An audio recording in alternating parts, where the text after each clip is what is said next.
How does it feel knowing you threw away $750 million for a woman who just fired you? The reporter's question was meant for my ex-husband, but I heard it through my lawyer's speakerphone during our debrief. I had one. Not just the custody battle, not just the company, not just the contract. I had won everything. And Caleb had lost everything. The sweet, perfect kind of justice that you read about but never actually experience. You know what they say about karma, right? That the universe keeps receipts. That what goes around comes around. That people who abandon their sick children and loyal spouses to chase money and status eventually get exactly what they deserve. I never used to believe in that kind of cosmic justice. I thought good people suffered and selfish people prospered, and that was just how the world worked. But I was wrong. So beautifully, perfectly wrong. How are you doing today, by the way? I hope wherever you are, whatever the weather is like, you have a few minutes to hear this story. Because I promise you, this is the kind of story that will restore your faith in justice. The kind that will make you believe that loyalty and love and showing up every single day actually matters. That betrayal does not go unpunished. That the people who step on others to climb higher eventually fall the hardest. My name is Naomi Warren. Well, it's Naomi Okafor again now.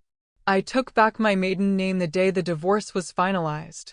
This is the story of how I went from an exhausted mother of sick triplets, abandoned by my husband and left with $17 in my checking account, to the CEO of a company worth over $2 billion. This is the story of how the man who called my life's work a hobby watched me accept a presidential medal while he filed for bankruptcy. This is the story of how choosing my children over everything else turned out to be the choice that saved all of us. Before we go any further, do me a favor. If you believe that loyalty should be rewarded and betrayal should have consequences, hit that like button. Subscribe if you want to hear more stories about people who rose from the ashes. And comment below telling me where you're watching from, because I love knowing that this message is reaching people everywhere who need to hear that their hard work and faithfulness actually means something. But let me start from the beginning. I was 24 years old when I met Caleb Warren at an engineering conference in Denver. I was fresh out of grad school with a master's in biomedical engineering and enough student debt to buy a small house. He was 26, working for a defense contractor, and he had this confidence that I found magnetic. He was not the most handsome man in the room, but he was the most ambitious. He talked about changing the world, about building things that mattered, about legacy and impact and making a difference. I fell for it. All of it. I fell for him. We got married 8 months later in a simple ceremony at my parents' church in Atlanta. My mother warned me it was too fast. My father asked if I was sure. My best friend Tanya said there was something about Caleb that felt off, something she could not name but could feel. I ignored all of them. I was in love with the idea of building a life with someone who wanted the same things I wanted. Someone who valued hard work and innovation and making the world better. I believed marriage was partnership. I believed it was showing up for each other when things got hard. I believed it was choosing each other every single day, even when it was not easy, even when it was not fun, even when the romance faded into routine and exhaustion. I believe that when you made a promise to someone, you kept it. That when you built a life together, you protected it. That when you had children together, you became a team bound by something deeper than attraction or convenience. I believed all of that because that is what my parents had shown me. 32 years of marriage, through my father's cancer scare, through my mother's depression, through financial struggles and family drama and all the normal disasters that life throws at people. They stayed. They showed up. They chose each other. I thought Caleb and I would be the same. For the first 3 years, things were good. Not perfect, but good. We both worked long hours. I started developing health monitoring technology in our spare bedroom, working nights and weekends on sensor systems that could track vital signs continuously without invasive procedures. Caleb thought it was interesting at first. He would ask questions, offer suggestions, help me troubleshoot problems. Then I got pregnant. Not with one baby. With 3. Triplets. 2 boys and a girl. Isaiah, Micah, and Zara. They came 7 weeks early, tiny and fragile, spending their first 6 weeks in the NICU. That was when I first saw the shift in Caleb. The way he started staying late at work more often. The way he stopped asking about my research. The way he looked at our babies like they were problems to be solved rather than miracles to be cherished. But I told myself it was just adjustment. New parent stress. Financial pressure. We had gone from 2 incomes to 1.5 because I was working part-time from home, trying to balance the babies with my developing technology. I was applying for grants, pitching to small investors, building prototypes in between diaper changes and feeding schedules. Caleb started calling it my hobby. Not my research. Not my company. Not my work. My hobby. "How's your little hobby coming along?" he would ask, and I would hear the condescension in his voice, but I would ignore it because I was too tired to fight. Too overwhelmed with keeping 3 premature babies alive and healthy. Too focused on the fact that I was building something that could actually change healthcare, something that could save lives, something that mattered. The triplets were 14 months old when we got the diagnosis. Severe combined immunodeficiency. All 3 of them. A genetic disorder that left them with almost no immune system. Common colds could kill them. A scratch could lead to deadly infections. They needed to live in essentially sterile environments until they could receive gene therapy, which was experimental and not covered by insurance and cost more money than we could comprehend. I watched Caleb's face when the doctor explained it. I watched something die in his eyes. Not grief. Not fear. Something worse. Resignation. Like he had been handed a life sentence. That night, he slept in the guest room. He said he needed space to process. He stayed in that guest room for the next 4 months. I threw myself into my work with a desperation that bordered on madness. My sensor technology could help monitor the triplets constantly, could alert me to any change in their vital signs before it became critical. I expanded the research, applied for bigger grants, started pitching to government health agencies about applications for military personnel, for first responders, for vulnerable populations. I was not building a hobby. I was building a company that could save my children's lives and thousands of others. Caleb stopped pretending to care. He worked 12, 14, 16-hour days.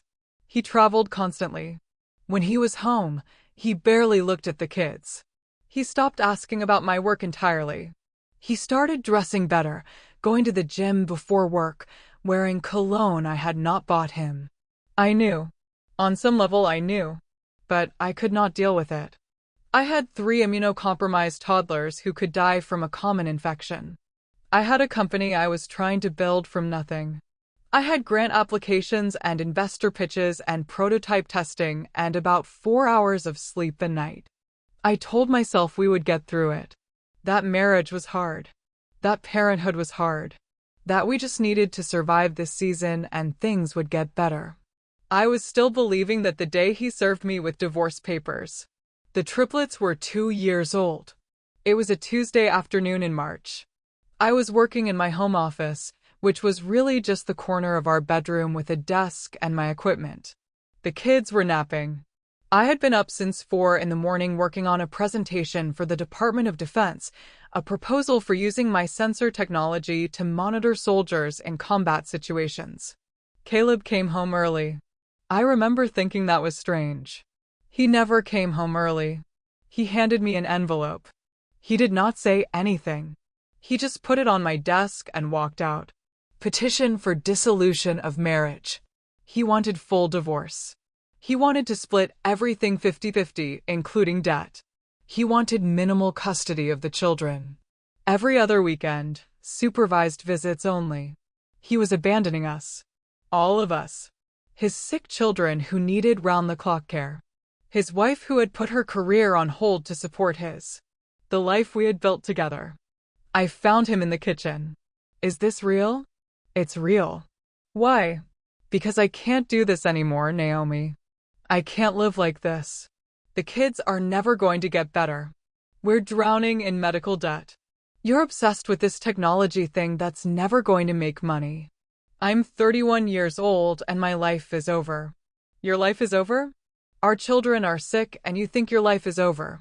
I didn't sign up for this. I didn't sign up for sick kids and poverty and a wife who spends every waking moment either taking care of them or working on some fantasy that's never going to pay off. The words hit me hard. Not like a physical blow. They actually hit me hard. They stunned me. You didn't sign up for this? We took vows. In sickness and health. For better or worse. I want better, Naomi. I deserve better. That was when I knew. There's someone else. He did not deny it. He just looked at me with something close to pity. Her name is Victoria Lambert. She's the VP of Strategic Development at my company. She's successful, she's ambitious, and she actually has time for a relationship. We're getting married as soon as the divorce is final. Victoria Lambert. I knew who she was. I had met her at company events. Tall, polished, powerful. Everything I was not in that moment, standing in my kitchen in clothes I had worn for 2 days straight because I had not had time to shower, with spit up in my hair and exhaustion in my bones. You're leaving your sick children for your boss. I'm leaving a situation that's destroying me. The kids will be fine. They have you. You're the one who's good at all this. The medical stuff, the care, the constant vigilance. You don't need me. They're your children. I'll pay child support. I'll see them every other weekend if you want. But I'm done pretending this is the life I want. He left that night, packed a bag and walked out. Moved straight in with Victoria Lambert in her downtown condo that probably cost more per month than our mortgage. I should have fallen apart. I should have broken down. But I could not afford to. I had 3 babies who needed me. I had a presentation to finish. I had a life to hold together even though it was shattering around me. So I did what I always did. I kept going. I finished the presentation. I submitted the proposal. I took care of my children. I signed the divorce papers because fighting would cost money I did not have and energy I could not spare. The divorce was finalized on a Friday in June. Caleb married Victoria Lambert the following Saturday. I saw the photos on social media. Big wedding, expensive venue, all of his colleagues there celebrating his upgrade. I spent that Saturday in the hospital with Isaiah, who had developed pneumonia from an infection we could not source. I sat by his bed and held his tiny hand and whispered promises that we would get through this. That I would figure it out. That I would save them. That was the lowest moment. Sitting in that hospital room, alone, watching my baby struggle to breathe, knowing his father was celebrating a new marriage instead of being there. Knowing I had $17 in my checking account and a stack of medical bills I could not pay. Knowing my divorce settlement had left me with half of our debt and none of our assets because Caleb's lawyer had been better than my free legal aid attorney. I did not know that 3 days before Caleb had served me with papers, I had won the contract. The Department of Defense had approved my proposal. $750 million over 5 years to develop and deploy my sensor technology across all branches of military. The notification email had gone to my old email address, the one I barely checked anymore because I was so overwhelmed. I did not find out until 2 weeks after the divorce was final. 2 weeks after Caleb had married Victoria. 2 weeks after I had signed away any claim to anything he might have in the future, and he had signed away any claim to anything I might have. I was cleaning out my inbox, trying to organize my life, when I saw it.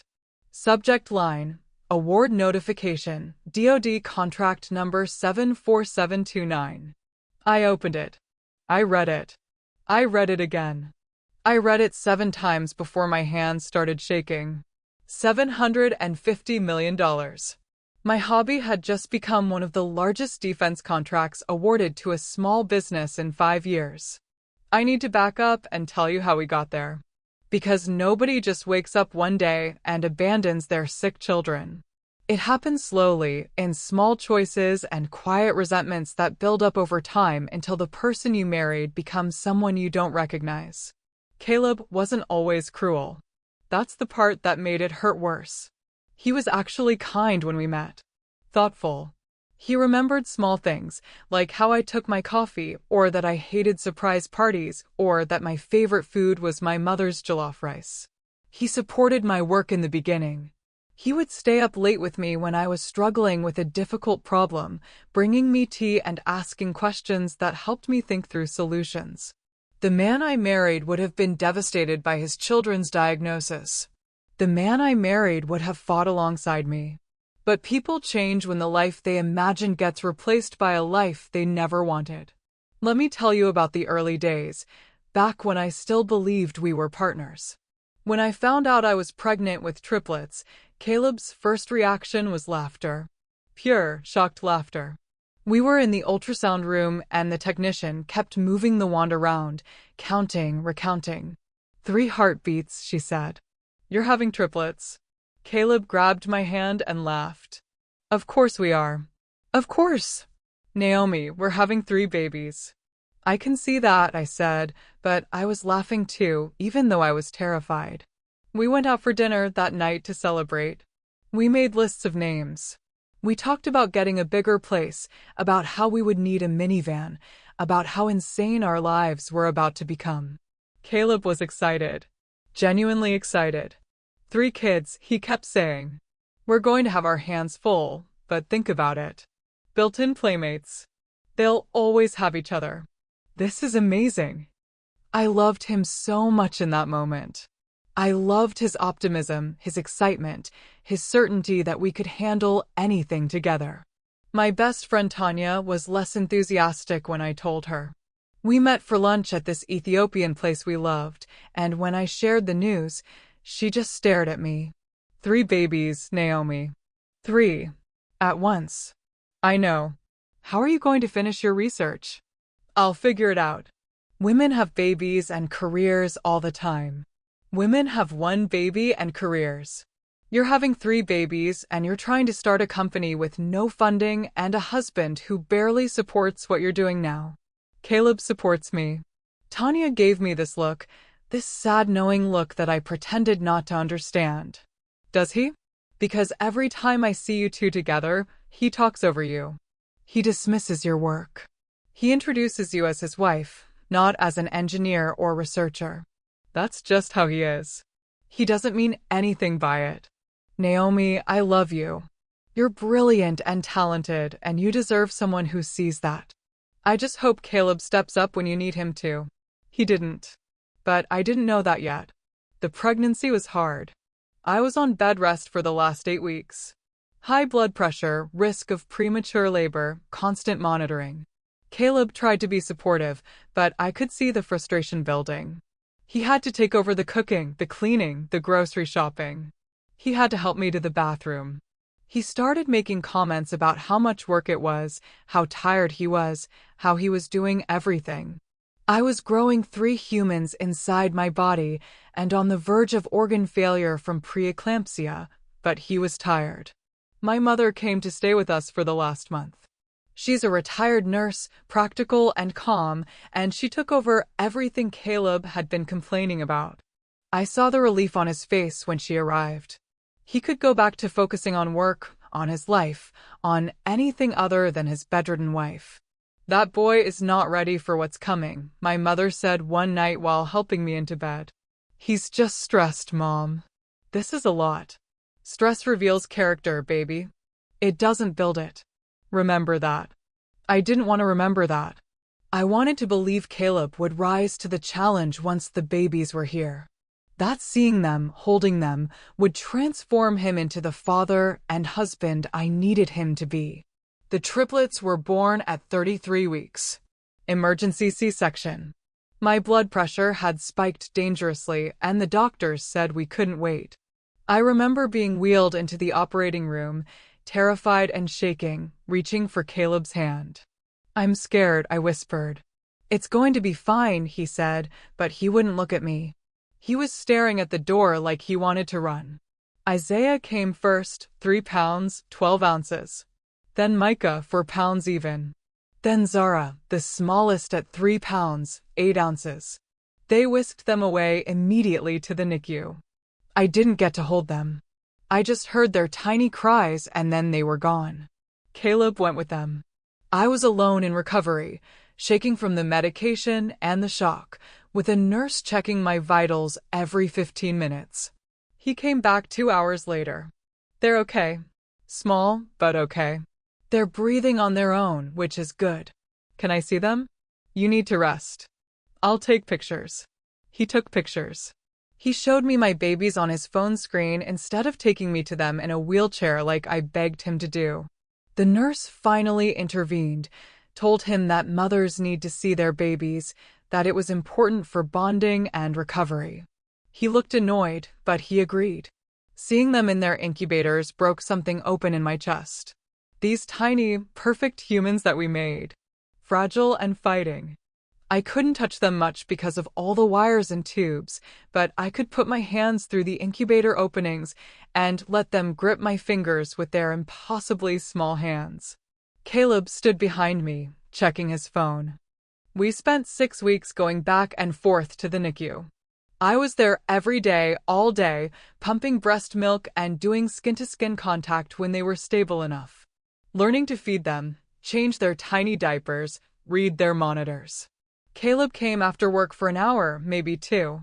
He held them awkwardly, always looking relieved when a nurse took them back. "You're so natural at this," he said one evening, watching me with Isaiah. "I'm their mother." "I know, but some people just have it and some don't." "You have it." I thought he was complimenting me. I didn't realize he was excusing himself. We brought them home finally. 3 tiny babies with strict care instructions and follow-up appointments every week.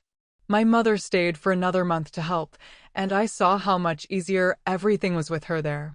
She anticipated needs before I voiced them. She took night shifts so I could sleep. She kept the house running while I kept the babies alive. When she had to leave to go back to Atlanta, back to my father and her own life, I cried. I held onto her and cried like a child. "You can do this," she said. "You're stronger than you know. But Naomi, baby, you need to have a serious talk with your husband. He needs to be a partner, not a guest in his own home." I promised I would. I didn't. Because I was terrified that if I pushed him, he would leave. And I couldn't do this alone. I couldn't take care of 3 infants alone. I needed him, even if he was barely there. That fear kept me quiet for months. I took on everything. The night feedings, the doctor appointments, the constant laundry and dishes and chaos. I worked on my research during their naps, during the brief moments of quiet. I submitted grant applications with babies strapped to my chest in carriers. I took investor meetings over video calls with the camera angled so they couldn't see the disaster of my home office. Caleb's company promoted him when the triplets were 6 months old. Senior project manager, significant raise, more responsibility. We celebrated with takeout because I was too exhausted to cook, and we couldn't take 3 infants to a restaurant.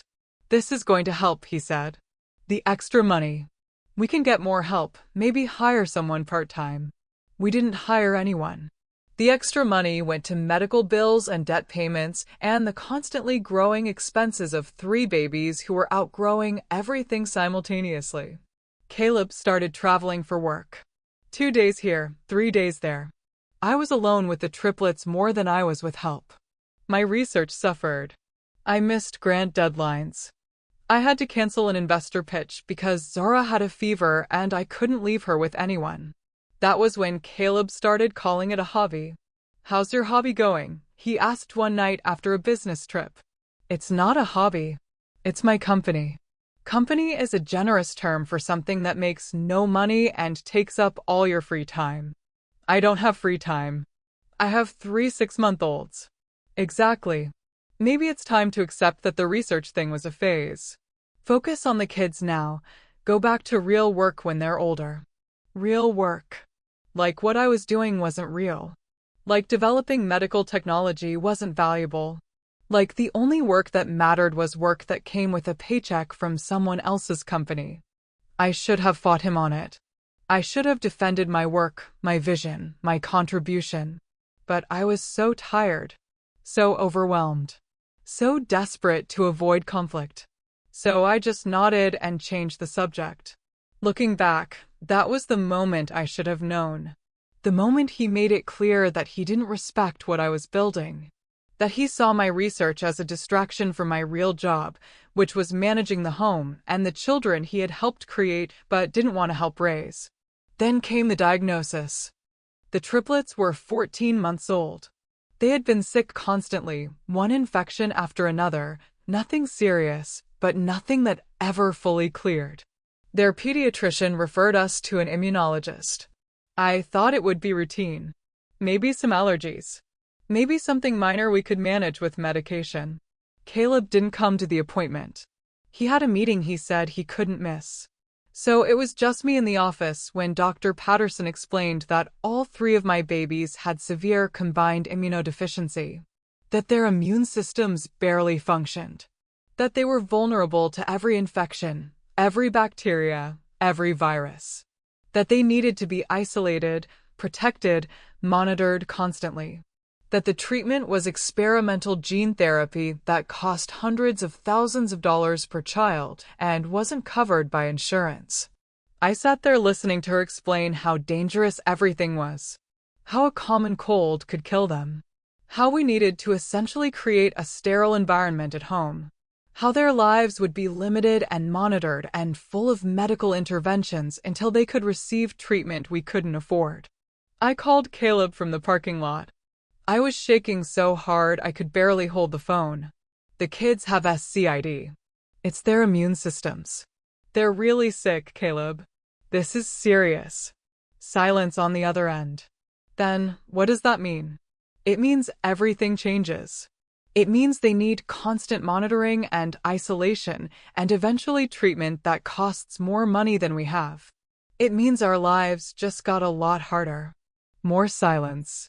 Then I have to go. We'll talk when I get home. He didn't come home until after midnight. I was sitting in the dark in the living room, having put the triplets to bed in their newly sanitized rooms, having spent hours reading everything I could find about SCID and treatment options and survival rates. We need to talk about this, I said when he walked in. Not tonight. I'm exhausted. Caleb, our children have a life-threatening condition. I know. You told me. But there's nothing we can do about it tonight, is there? So let's talk tomorrow when I'm not dead on my feet. He went to the guest room. He said he needed good sleep for a big presentation the next day. He couldn't risk being kept awake by the kids. That was the first night he slept in the guest room. It wasn't the last. Over the next 4 months, I watched my husband disappear. He was still there physically, sometimes, but the man I had married was gone. Replaced by someone who looked at his children like they were burdens and his wife like she was a stranger. I threw myself into my work with new urgency. My sensor technology could help monitor the triplets' vital signs continuously. I could get alerts the moment something changed, catch infections before they became critical. I expanded the research, improved the prototypes, started pitching to government agencies because I knew this technology could help not just my kids, but thousands of vulnerable people. I was not building a hobby. I was building something that could save lives. But Caleb couldn't see that. Or wouldn't. He started working longer hours. Coming home after the kids were in bed. Leaving before they woke up. When he was home, he was distant. Distracted. Always on his phone. I knew something was wrong, but I was too overwhelmed to investigate. Too busy keeping 3 immunocompromised toddlers alive. Too focused on building the company that could fund their treatment. Then Victoria Lambert started appearing in conversation.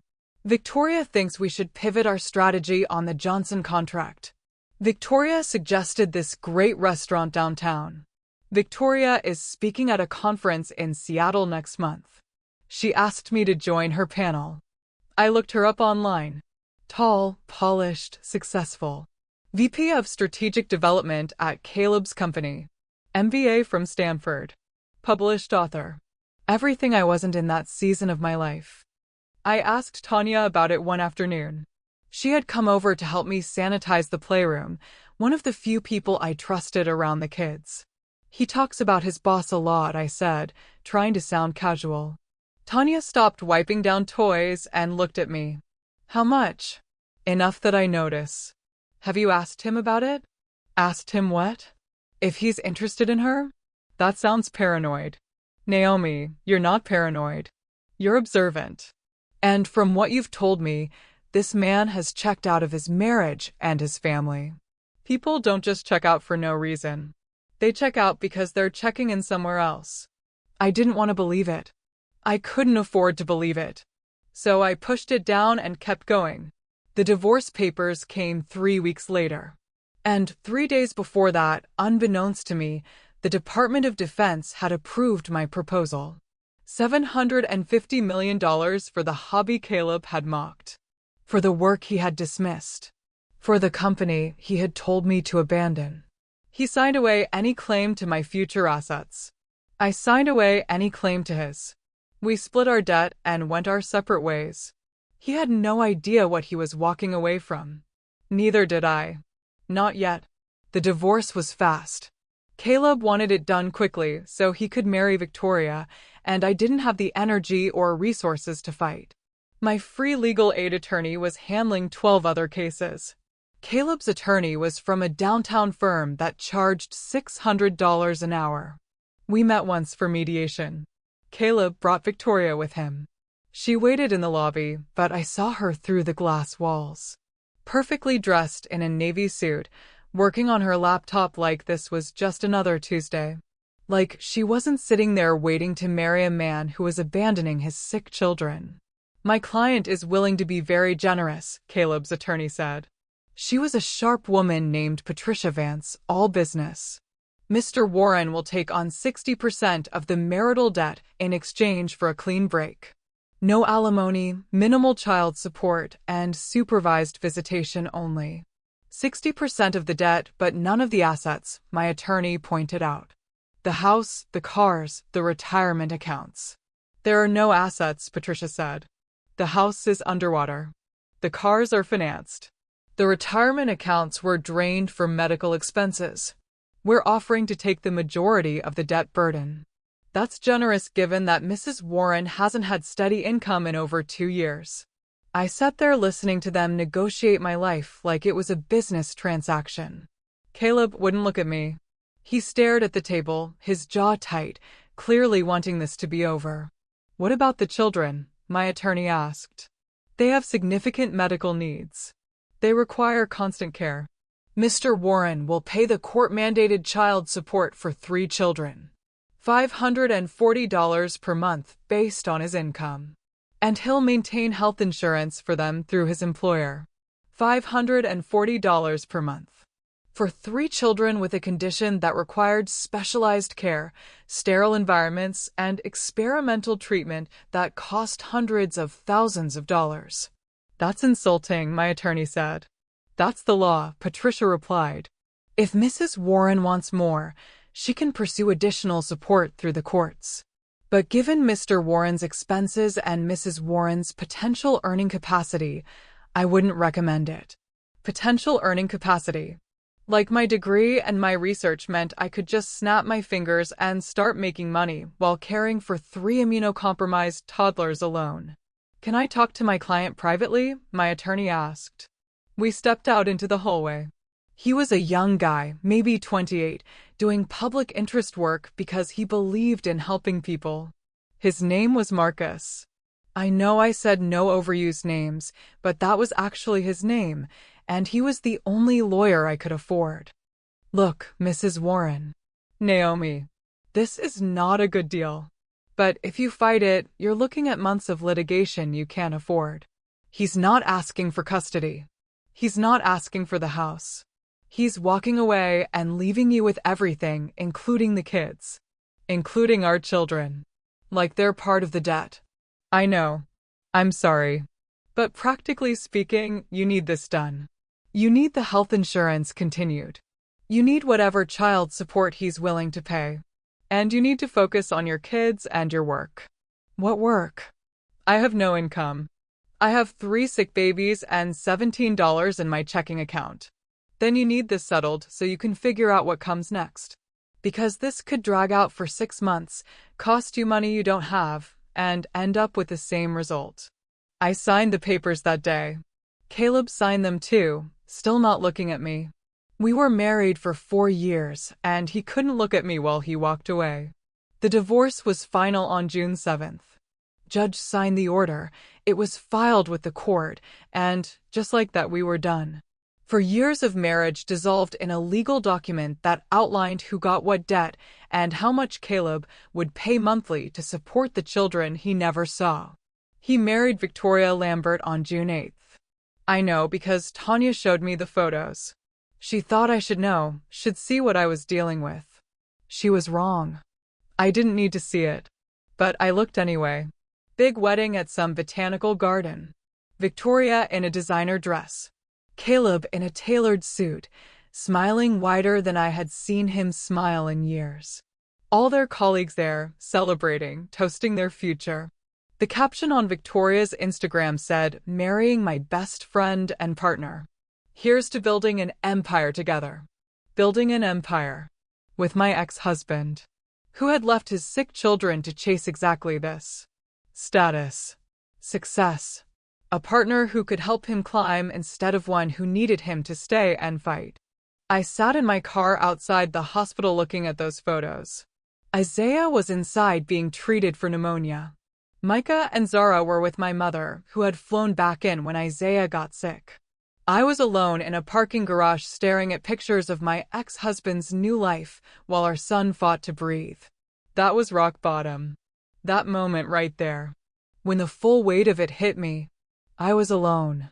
I had 3 desperately sick children.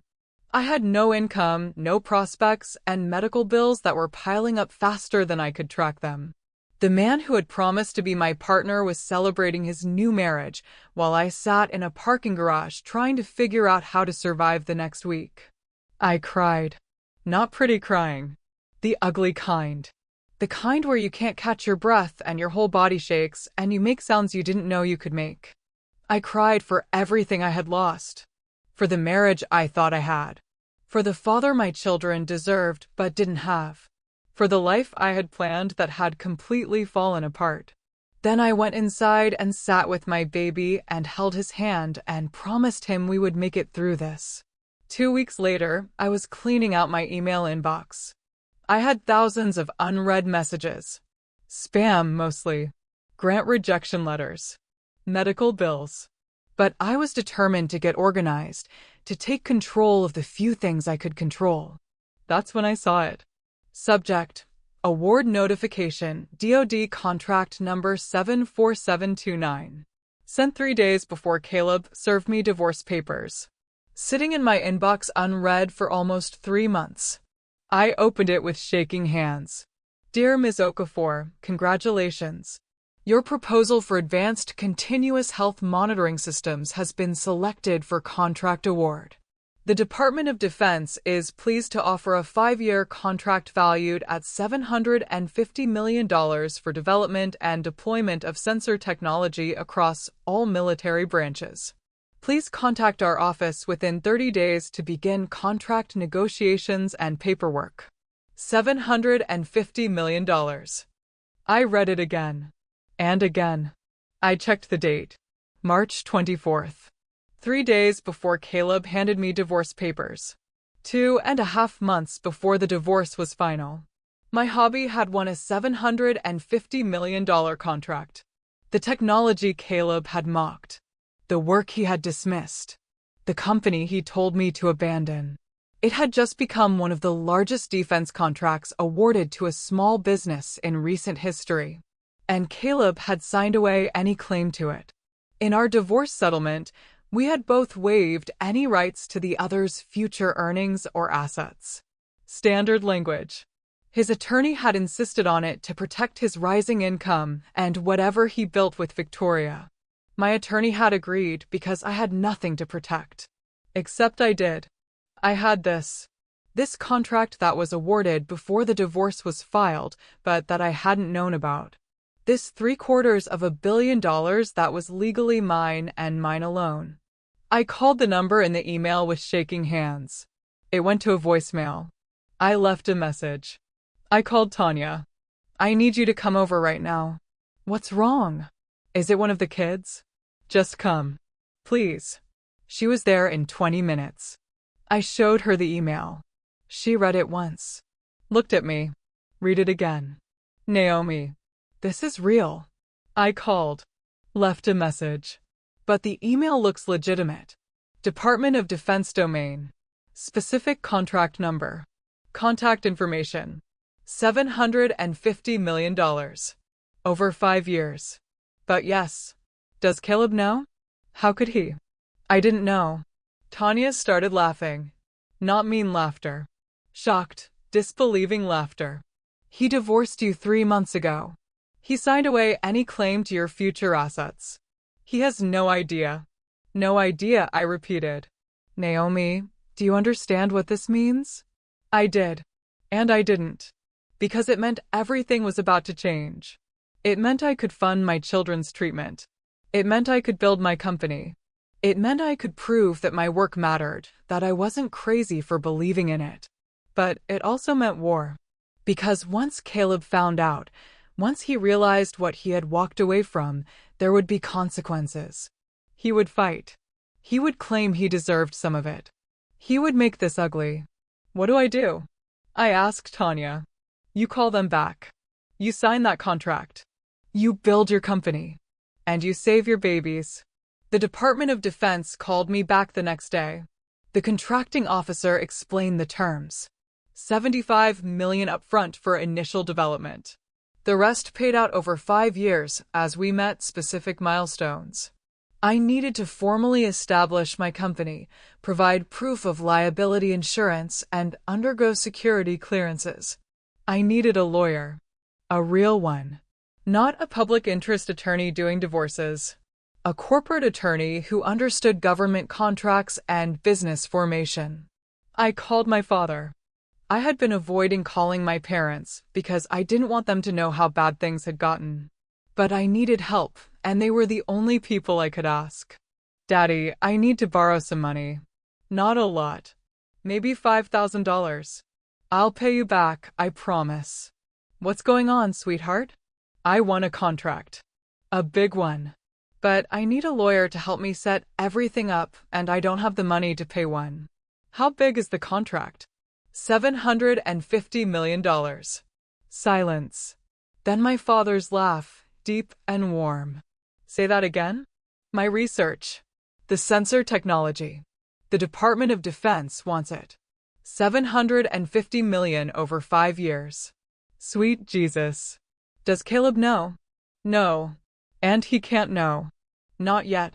The contract was awarded before he filed for divorce, but I didn't see the email until after everything was final. My father understood immediately. He was a retired accountant. He understood money and divorce and timing. You need more than a lawyer, baby. You need a whole team. Let me make some calls. Within a week, I had a corporate attorney, an accountant, and a business consultant. All working on contingency or deferred payment until the first contract payment came through. My father had called in favors, explained the situation, and found people who believed in what I was building. The attorney's name was Diane Foster. She was in her 50s, had built her own firm after leaving a big corporate practice, and she understood exactly what I was up against. This contract changes everything, she said at our first meeting. But you need to move carefully. You need to form your company properly, protect your assets, and prepare for the fight that's coming when your ex-husband finds out. How do I prepare for that? You make sure everything is locked down legally. The divorce is final. The settlement is signed. He waived his rights to your future assets. But he's going to claim he didn't know what he was waiving. He's going to argue fraud or concealment. So we need to document everything. When you found out. What you knew when. Every communication. I didn't know about the contract when I signed the divorce papers. I believe you. But we need to prove it. emails, phone records, everything that shows you were as blindsided as he was. Over the next month, I worked harder than I had ever worked in my life. I established Okafor Health Technologies as a formal corporation. I underwent security clearances. I hired my first employees, 3 engineers I had known in graduate school who believed in the technology. I rented office space, set up manufacturing partnerships, and began the actual work of fulfilling a $750 million contract. The first payment came through in August. $75 million minus taxes and business expenses, but still more money than I had ever imagined having. The first thing I did was pay for the Triplets gene therapy. All 3 of them. The experimental treatment that could cure their SCID. For $100,000 per child. $1.2 million total. The second thing I did was hire full-time medical care for them. A nurse who could monitor them at home, maintain the sterile environment, and handle their complex medical needs while I built the company. The third thing I did was move out of the house Caleb and I had shared, into a bigger place with space for the kids to play safely and for me to work. Nothing extravagant. I wasn't trying to flaunt wealth I had just acquired. I was trying to build a life where my children could thrive. I kept it quiet. I didn't post on social media. I didn't tell anyone outside my tight circle. I knew the moment word got out, everything would explode. The moment came in October. A trade publication ran a story about small businesses winning major defense contracts. Okafor Health Technologies was featured. Local engineers startup lands $750 million DoD deal for revolutionary health monitoring tech. The article included my name, my background, a photo of me from a conference 2 years ago. It went viral in the defense contracting community. Then it hit local news. Then national news. By the end of the day, my phone was ringing nonstop. Reporters, investors, people I hadn't talked to in years suddenly wanting to reconnect. And Caleb. 15 missed calls. A dozen text messages. We need to talk. Call me immediately. This is about the contract. You can't do this. My lawyer will be in touch. I didn't call him back. I called Diane instead. It's starting, I said. I know. I saw the article. Are you ready? I don't know. Am I? You're about to find out. Caleb showed up at my new house 3 days after the article ran. I didn't know how he got the address. I had been careful about keeping my new location private. But there he was, standing on my porch at 7 in the morning, leaning on the doorbell. The nurse, Caroline, answered because I was upstairs getting the triplets ready for their therapy session. I heard voices downstairs, heard Caroline's firm tone saying, "You can't just show up here," and then I heard Caleb's voice getting louder. I came downstairs.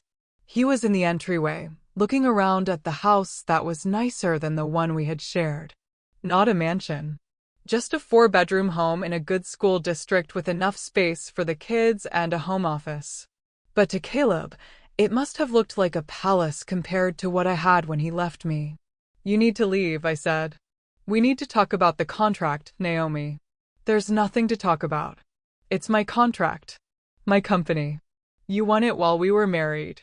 I found out about it after we were divorced. And you signed away any claim to my future assets. Because I didn't know you had future assets worth $750 million. That's not my problem. He stepped closer. I saw Caroline move into a protective position near me. She was a former Army medic, capable and calm, and I had never been more grateful for her presence. You concealed it, Caleb said. You knew about the contract and you hid it during the divorce. I didn't know. The email went to an old account I wasn't checking. I found out 2 weeks after the divorce was final. I don't believe you. I don't care what you believe. You need to leave. Now. Those are my kids upstairs. I have a right to see them. That made me laugh. Actually laugh. You have supervised visitation rights every other weekend. You haven't exercised those rights once in 4 months. You didn't show up for Isaiah's hospital discharge. You didn't call when they started gene therapy. You didn't send a birthday card when they turned 2. You have no rights here beyond what the court gave you, and you've ignored those. That's going to change. I want custody. My blood went cold. What? I want joint custody. 50-50. I'm their father. I have rights. You abandoned them. I stepped back because you made it clear you didn't need my help. But now that you have resources, now that you can afford proper care, there's no reason I can't be an active parent. The play was obvious. Transparent. He didn't want his children. He wanted leverage. He wanted to force me into some kind of settlement where he got a piece of the contract in exchange for staying away. Get out of my house. This isn't over, Naomi. My lawyer will file the paperwork this week. And when we go to court, we're going to talk about fraud and concealment and how you manipulated the divorce to hide assets. I hid nothing. But please, take me to court. I'm sure the judge will love hearing how you abandoned your immunocompromised children to marry your boss, and now you want them back because their mother came into money. He left. But I knew he meant every word. I called Diane immediately. He's going to file for custody, I told her. Let him. He has no case. He voluntarily accepted minimal visitation. He hasn't exercised his existing rights. He can't prove you knew about the contract during the divorce. This is a shakedown. What if the judge believes him? Then we show the judge the truth. The email timestamp. Your phone records showing you didn't access that account. The timeline of when you established the company. We have documentation for everything. But documentation didn't stop the panic. Didn't stop the fear that somehow, despite everything, Caleb could take my children. Could use them as pawns to get what he wanted. The custody filing came a week later. Caleb was petitioning for 50-50 custody and claiming that circumstances had substantially changed since the divorce. That he was now in a stable marriage with adequate resources to care for the children. That I had concealed assets during the divorce, and therefore the custody arrangement should be revisited. Victoria's name was all over the filing. She was listed as a stable step-parent figure. Their combined income was presented as evidence of their ability to provide. There were statements about their home being appropriate for children with medical needs. It was all garbage. But it was garbage we had to fight. The media caught wind of it. Engineer who won $750 million contract now in custody battle with ex-husband, the headlines read. Reporters started digging into my divorce, into Caleb's timeline with Victoria, into everything. That's when the story started to shift. Someone found the Instagram photos from Caleb and Victoria's wedding. June 8th. One day after my divorce was final. A little too convenient. A little too quick for a relationship that supposedly started after he left me. Someone else found photos of Caleb and Victoria at a company retreat. Dated 8 months before he filed for divorce. They were standing close. Too close. His hand on her back. Her looking at him the way you don't look at a colleague. The internet did what the internet does. They connected dots. They found more photos, more evidence of a relationship that clearly predated my divorce. They found Victoria's social media posts about finding real love and not settling that were dated to when I was pregnant with the triplets. Tanya sent me the links. You need to see this. People are putting it together. The narrative shifted from ex-husband fights for custody to man who abandons sick children for his boss now wants them back after their mother gets rich. The public opinion turned vicious. Comments on articles about Caleb and Victoria were brutal. People calling them opportunistic. Gold diggers. Terrible people. Someone found out that Victoria had convinced Caleb to take the promotion that required more travel, that she had been the one to suggest he distance himself from his stressful home situation. I didn't feed the fire. I didn't comment. I stayed quiet and focused on what mattered. My children. My company. The triplets were responding beautifully to the gene therapy. Their immune systems were rebuilding. They were getting stronger every week. They could play together without me panicking about every surface they touched. They could go outside without me worrying that a gust of wind might carry something that could kill them.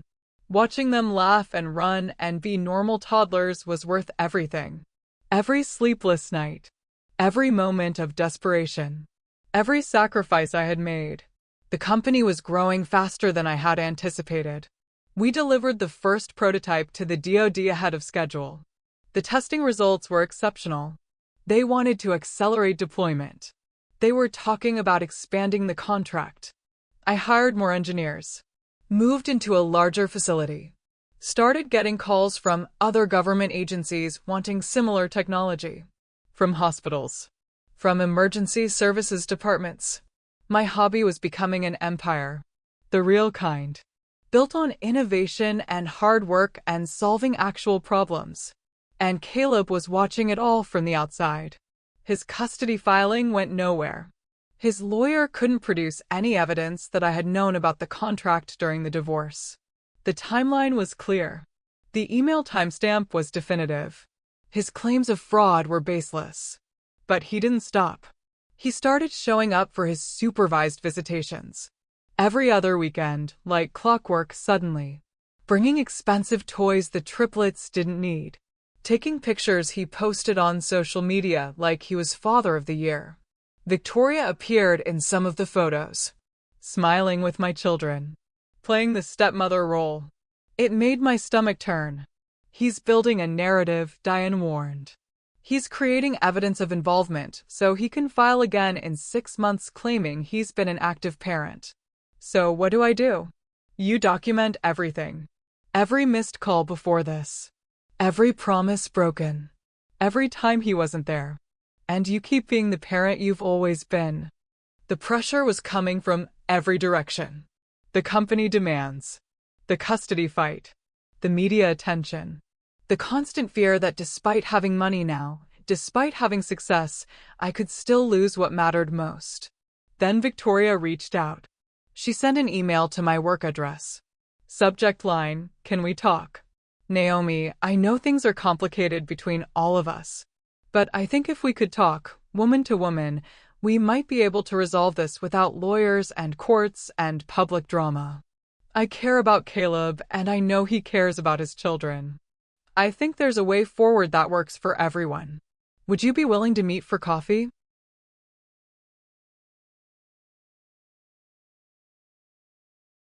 I showed it to Tanya.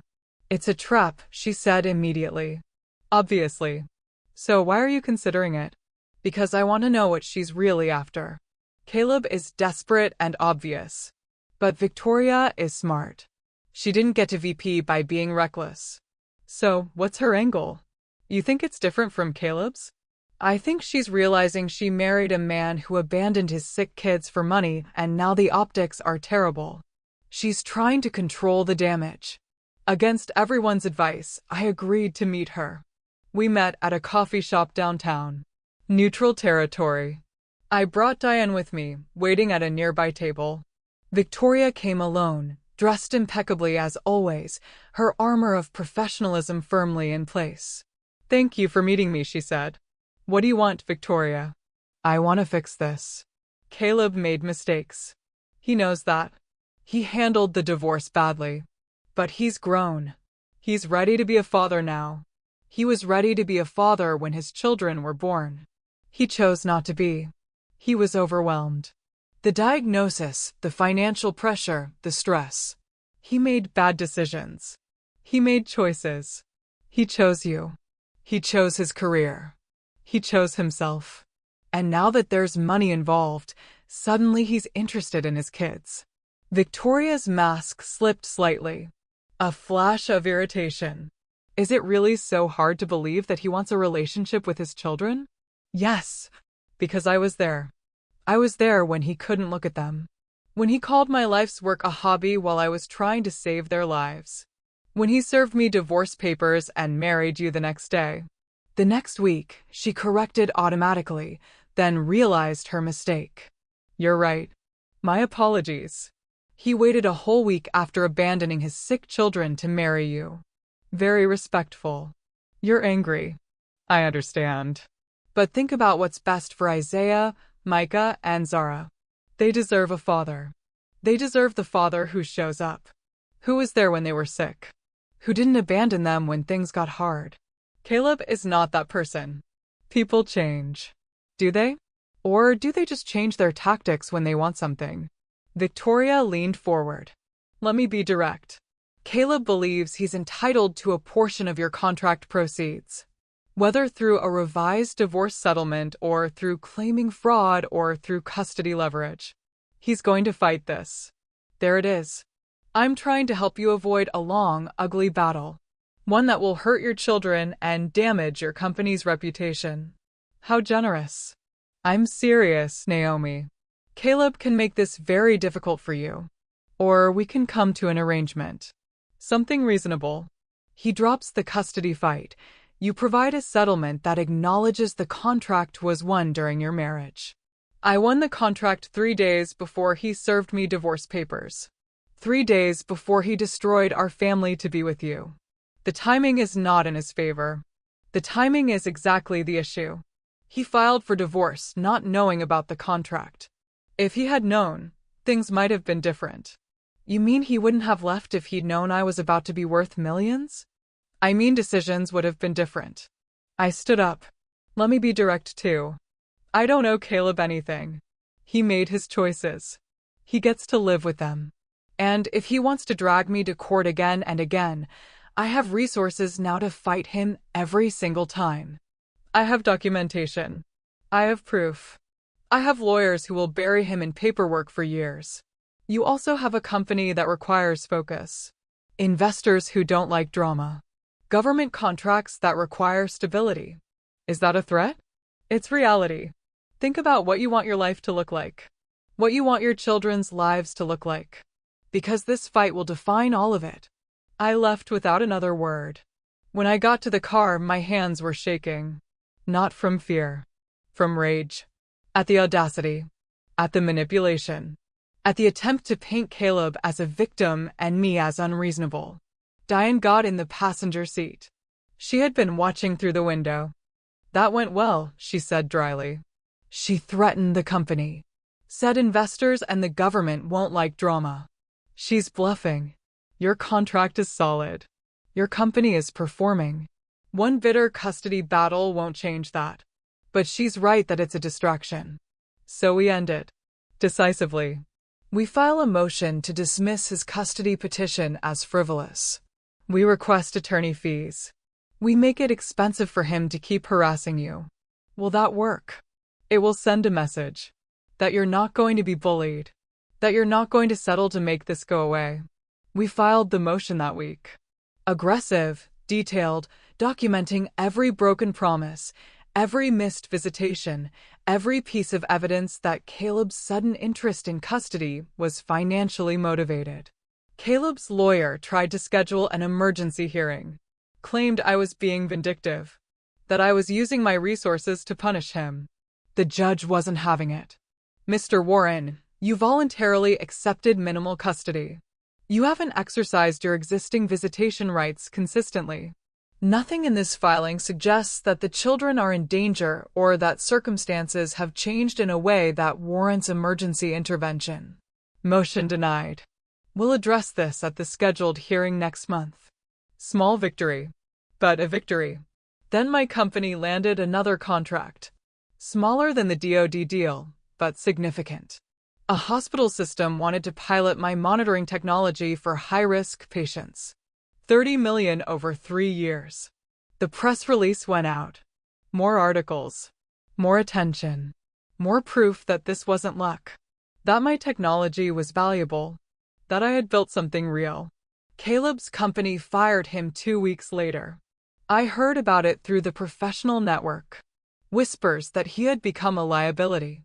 That the negative press around his custody battle was reflecting poorly on the company.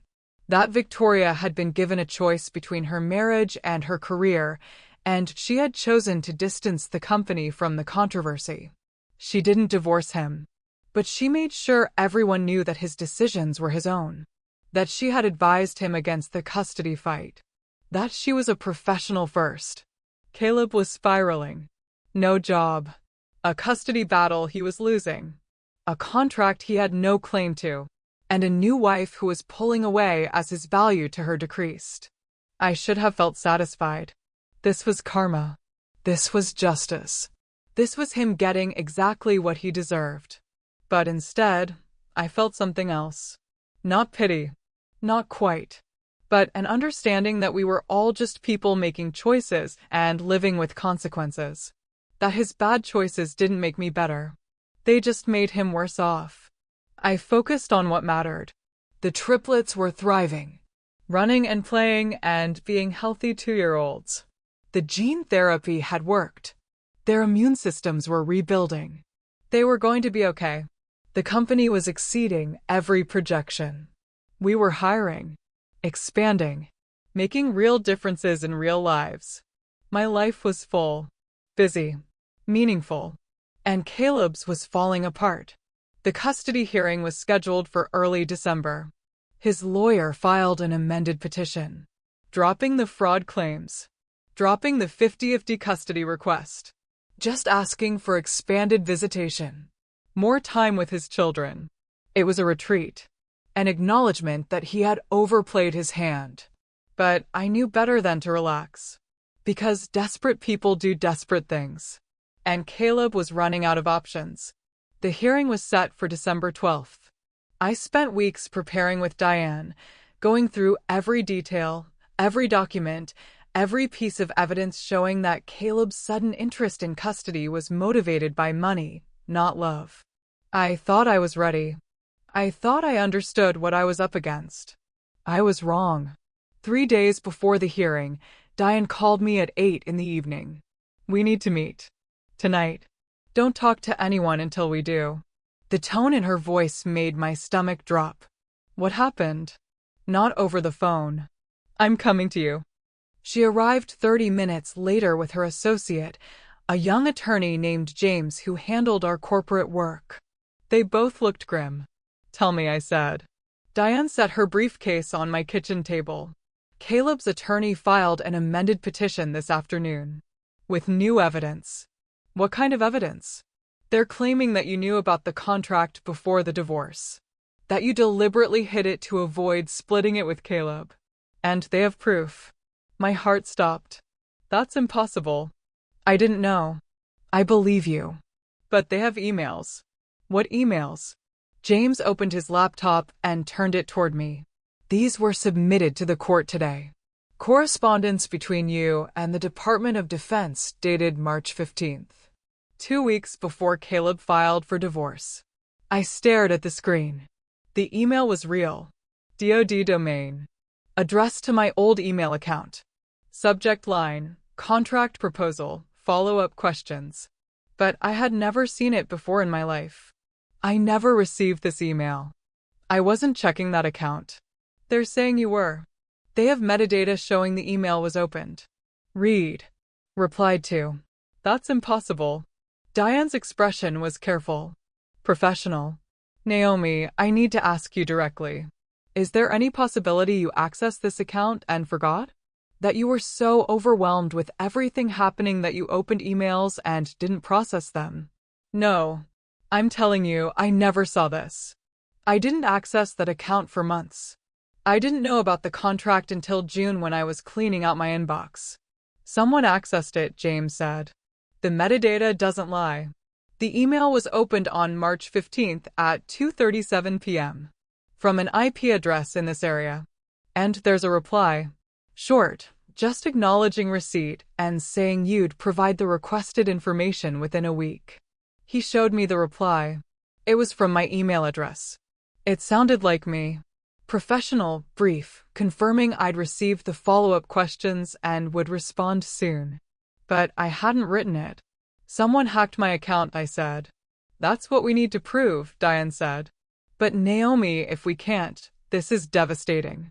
This shows you knew about the contract before the divorce. That you actively corresponded with the DoD about it. That you concealed it during the proceedings. I didn't. Someone else did this.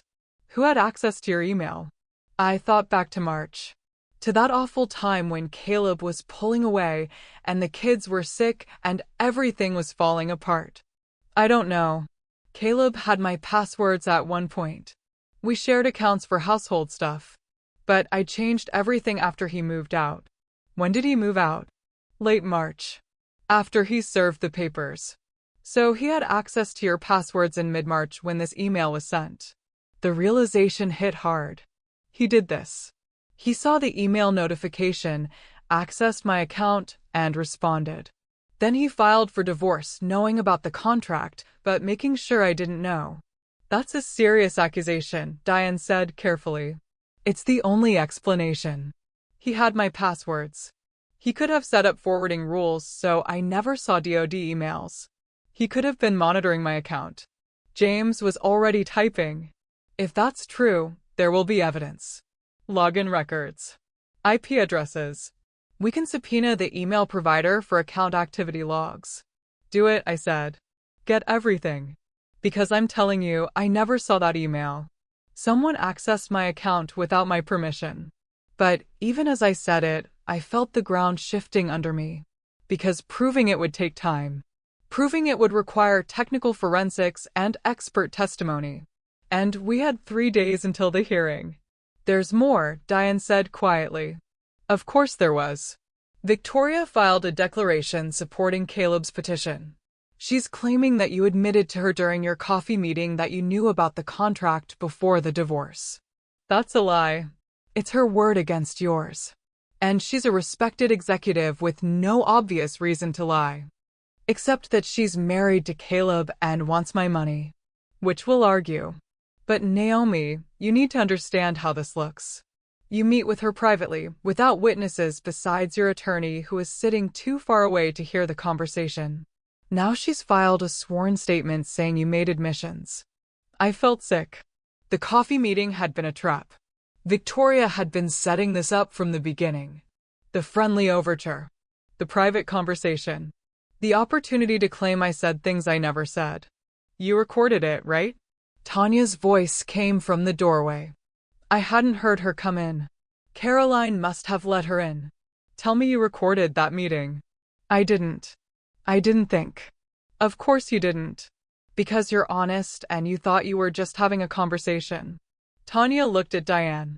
Is this legal? Can she just lie in a sworn declaration? She can file whatever she wants. Whether the judge believes it is another question. But combined with the email evidence, it creates a narrative. That Naomi knew about the contract, concealed it, and even admitted to it later. We'll fight this, James said. We'll get the email records. We'll show the judge the timeline. We'll prove that someone else accessed that account. In 3 days, I asked. The silence was answer enough. We need to request a continuance, Diane said. Push the hearing back while we investigate. It's reasonable given this new evidence. And in the meantime, this narrative sits out there. That I'm a fraud who manipulated the divorce. In the meantime, we build our defense. The continuance was granted. The hearing was pushed to January. Which meant 2 more months of this hanging over me. 2 more months of Caleb's accusations in the public record. 2 more months of uncertainty. The media picked up on the new filing immediately. Engineer accused of hiding $750 million contract during divorce, the headline screamed. The story shifted again. Now I wasn't the abandoned mother who succeeded despite everything. I was the conniving wife who had assets to cheat her husband. Comment sections filled with speculation. People who had been defending me started questioning. If she really didn't know, why didn't she check her email? The metadata doesn't lie. Seems suspicious that she found out right after the divorce was final. My company's board requested a meeting. They had invested based on the DoD contract and my leadership. Now there were questions about my integrity. About whether I had misrepresented things. I sat in a conference room with 5 board members and explained everything. The timeline. The email account I hadn't been checking. The suspicion that Caleb had accessed my account. Can you prove it? One of them asked. We're working on it. Because if you can't, this becomes a liability. Government contractors need to be above reproach. If there's even a hint that you engaged in fraud during your divorce, it reflects on the company. I didn't engage in fraud. We believe you. But perception matters. The DoD might have questions. Other potential clients might hesitate. We need to resolve this quickly and decisively. I left that meeting understanding that everything I had built was at risk. Not just the custody battle. Not just my reputation. The entire company. The contracts. The jobs I had created. The technology that was helping people. All of it threatened by lies and manipulation. James and his team worked around the clock on the email forensics. They subpoenaed my email provider for complete account activity logs. They hired a digital forensics expert to analyze the metadata. They traced IP addresses and login patterns. What they found was damning, and not in the way I expected. The email was accessed from your home IP address, James told me a week later. The same IP address you were using regularly at that time. That's impossible. Unless someone was in your home using your internet connection. Caleb. He had still been living there in mid-March. He had been home during the day sometimes while I was at doctor's appointments with the kids. We pulled all the account activity, James continued. There's a pattern. Between March 10th and March 25th, there were multiple logins to your old email account during hours when you were documented as being elsewhere. We have your calendar, your phone's location data, medical appointment records. Every time someone accessed that email account, you were provably not at home. But Caleb was. We can't prove it was him specifically. Just that someone accessed your account from your home while you were gone. Who else would it be? That's what we'll argue. But his attorney will say you could have accessed it remotely, set up forwarding, any number of technical explanations. Can we prove I didn't? We can show it's unlikely given your documented technical habits. You weren't using VPNs or remote access tools. You weren't sophisticated about digital security. The simpler explanation is that someone physically in your home accessed your computer. It was something. But was it enough? Then Victoria made a mistake. She gave an interview to a business magazine. A profile piece about rising female executives. Most of it was standard corporate puff. Her leadership philosophy. Her career trajectory. Her vision for the future. But there was one paragraph that caught fire. I believe in being strategic about life partnerships, Victoria said in the interview. My husband had the potential for greatness, but he was held back by circumstances and choices that weren't serving him. Sometimes the most loving thing you can do is help someone see a better path forward, even if that path is difficult. The interview was published in early December. Tanya sent it to me with a simple message. She just admitted to it. The internet exploded. People dissected that paragraph. Held back by circumstances meant his sick children. Choices that weren't serving him meant his marriage to me. A better path forward meant leaving his family. Victoria was admitting that she had encouraged Caleb to leave. That she had positioned herself as the better option. That she had been involved before the divorce. Someone found the earlier photos again. Caleb and Victoria at the company retreat, 8 months before the divorce. Connected them to the timeline. Started asking questions about when their relationship really started. More photos emerged. Company events. Business trips. A pattern of proximity that predated Caleb's abandonment of his family by months.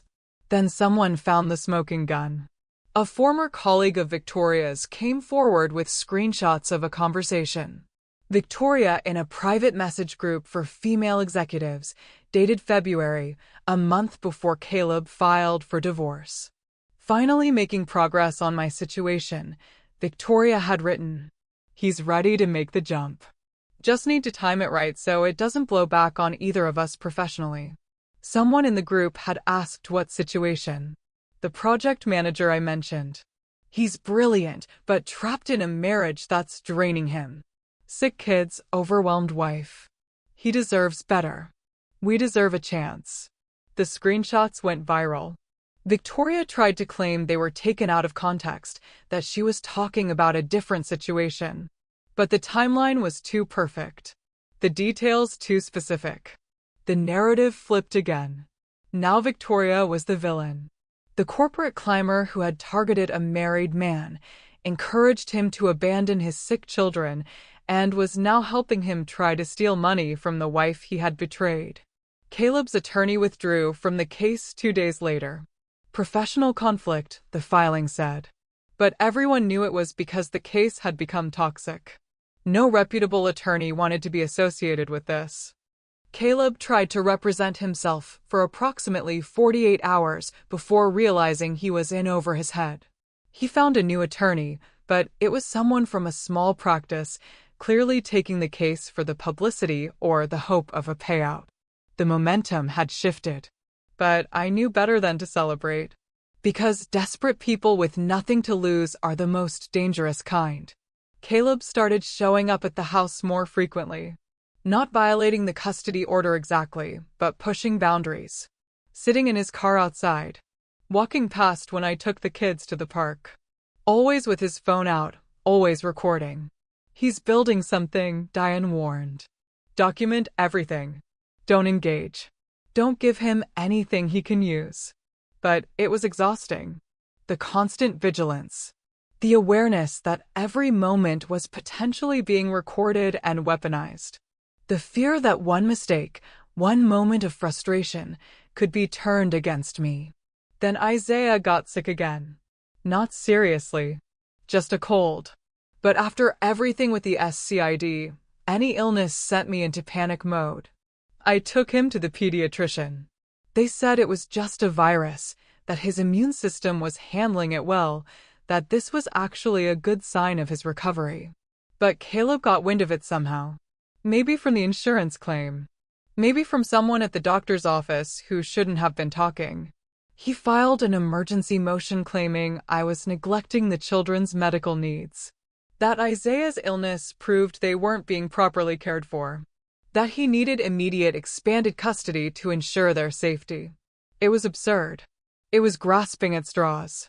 But it was another hearing, another fight, another drain on my time and energy and focus. The judge dismissed it in about 5 minutes. Mr. Warren, children get colds. That's not evidence of neglect. Motion denied. But the damage was done. More headlines. More questions. More stress. I was exhausted. Running a company, raising 3 toddlers, fighting a legal battle that seemed to sprout new heads every time I cut one off. I barely slept. I was snapping at my employees. I was short with Caroline. I was stretched so thin I couldn't see how much longer I could hold everything together. That's when my father had his heart attack. Not a major one, thankfully, but enough to hospitalize him. Enough that my mother called me at 3 a.m, terrified, asking me to come. I flew to Atlanta with the triplets. Left the company in the hands of my management team. Left the legal case with Diane. Focused on being a daughter.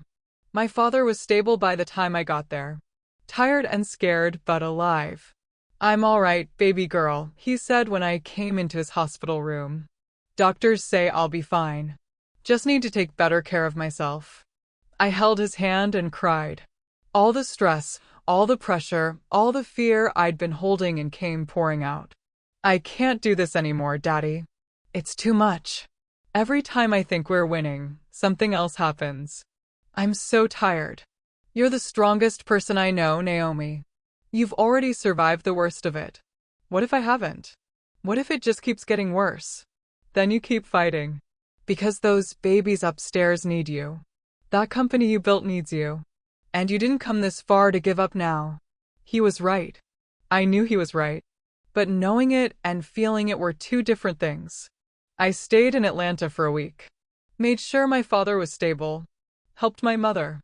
Let the triplets spend time with their grandparents. Tried to catch my breath. While I was gone, Caleb filed another motion. This one claiming that my absence from the state with the children violated the custody order. That I had taken them without his permission. That this showed a pattern of disregard for his parental rights. I flew back immediately. Walked into Diane's office exhausted and done. "I want to settle," I said. "What?" "Whatever he wants. Within reason. I'll give him money. I'll give him expanded visitation. Whatever it takes to make this stop. Naomi, we're winning. His case is falling apart. The public opinion is completely against him. We have the email evidence showing account tampering. We have Victoria's statements proving she encouraged him to leave. We're going to win this. At what cost? My father almost died. My company is suffering because I'm distracted. My children see me stressed and scared all the time. What's the point of winning if I lose everything that matters in the process? Diane was quiet for a long moment. If you want to settle, we can explore it. But understand what you'd be doing. You'd be rewarding his behavior. You'd be teaching him that if he harasses you enough, you'll pay him to stop. And he'll come back for more in a few years when he runs out of money. So what do? You finish this. Decisively. You go to court, you present the evidence, and you get a ruling that protects you and your children. Not just now, but for the future. I was so tired. But I knew she was right. The hearing was finally scheduled for January 23rd. Final. No more continuances. No more delays. I had 6 weeks to prepare for the fight that would determine everything. The weeks leading up to the hearing became a nightmare that I couldn't wake up from. In early January, the Department of Defense requested a meeting. Not about the contract performance, which was exceeding expectations. About the legal situation. I sat across from 2 contracting officers and a DoD attorney in a sterile conference room. They were polite but firm. Ms. Okafor, we need to discuss the allegations regarding your divorce proceedings. I've provided complete documentation showing. We've seen the documentation. We're not making accusations. But you need to understand that defense contractors are held to the highest ethical standards. Any suggestion of fraud, even in personal matters, raises questions about judgment and integrity. My ex-husband is lying. He's trying to extort money from me by making false claims. We understand that's your position. But until this is resolved, we need to implement additional oversight on your contract. More frequent audits. More detailed reporting requirements. And any future contract expansions will be on hold pending resolution of these legal matters. It was a gut punch. Not a cancellation, but a clear message that my personal crisis was affecting my professional standing. How long? I asked. Until the legal issues are definitively resolved. We need clean records, Ms. Okafor. We need certainty. I left that meeting understanding that Caleb wasn't just attacking my custody and my reputation. He was attacking the foundation of everything I had built. The hospital system that had signed the $30 million contract called the same week. They were putting implementation on hold. The board had concerns about the negative publicity. They wanted to wait until things settled down. I was hemorrhaging opportunities. Companies that had been in talks about partnerships suddenly stopped returning calls. Investors who had been interested backed away. The controversy was too much, too messy, too risky. My management team was getting nervous. We had a regular Monday morning meeting and I could see it in their faces. Concern. Doubt. Fear about their own futures. The DoD contract is solid, I assured them. We're meeting every milestone. The additional oversight is just procedural. What about the other contracts? Asked Marcus, my lead engineer. And yes, his name was actually Marcus. He was brilliant and loyal, and he had left a stable job to join my startup. Some clients are being cautious. That's expected given the legal noise. But once the hearing is over and we clear this up, they'll come back. What if the hearing doesn't go well? It will. We have evidence. We have the truth. But I could hear the doubt in my own voice. At home, things were falling apart in different ways. The triplets could sense something was wrong. They were clingy and anxious. Isaiah started having nightmares. Zara was throwing tantrums over nothing. Micah went quiet, watching me with worried eyes like he was trying to understand what was happening. Mama sad? He asked one morning. Mama's just tired, baby. Daddy coming? The question broke my heart. Because despite everything, despite Caleb's absence and neglect, they still asked about him. Still hoped he would show up and be the father they deserved. Daddy loves you very much, I lied. Because what else could I say? Caroline pulled me aside one afternoon. You need to take care of yourself. You're not sleeping. You're barely eating. I can handle the kids, but I can't handle you falling apart. I'm fine. You're not fine. You're running yourself into the ground. And if you collapse, what happens to them? She was right. I knew she was right. But I didn't know how to stop. How to slow down when everything was on fire and I was the only one who could put it out. Tanya was worried too. She started coming by every evening after work, bringing dinner, helping with the kids, trying to make me rest.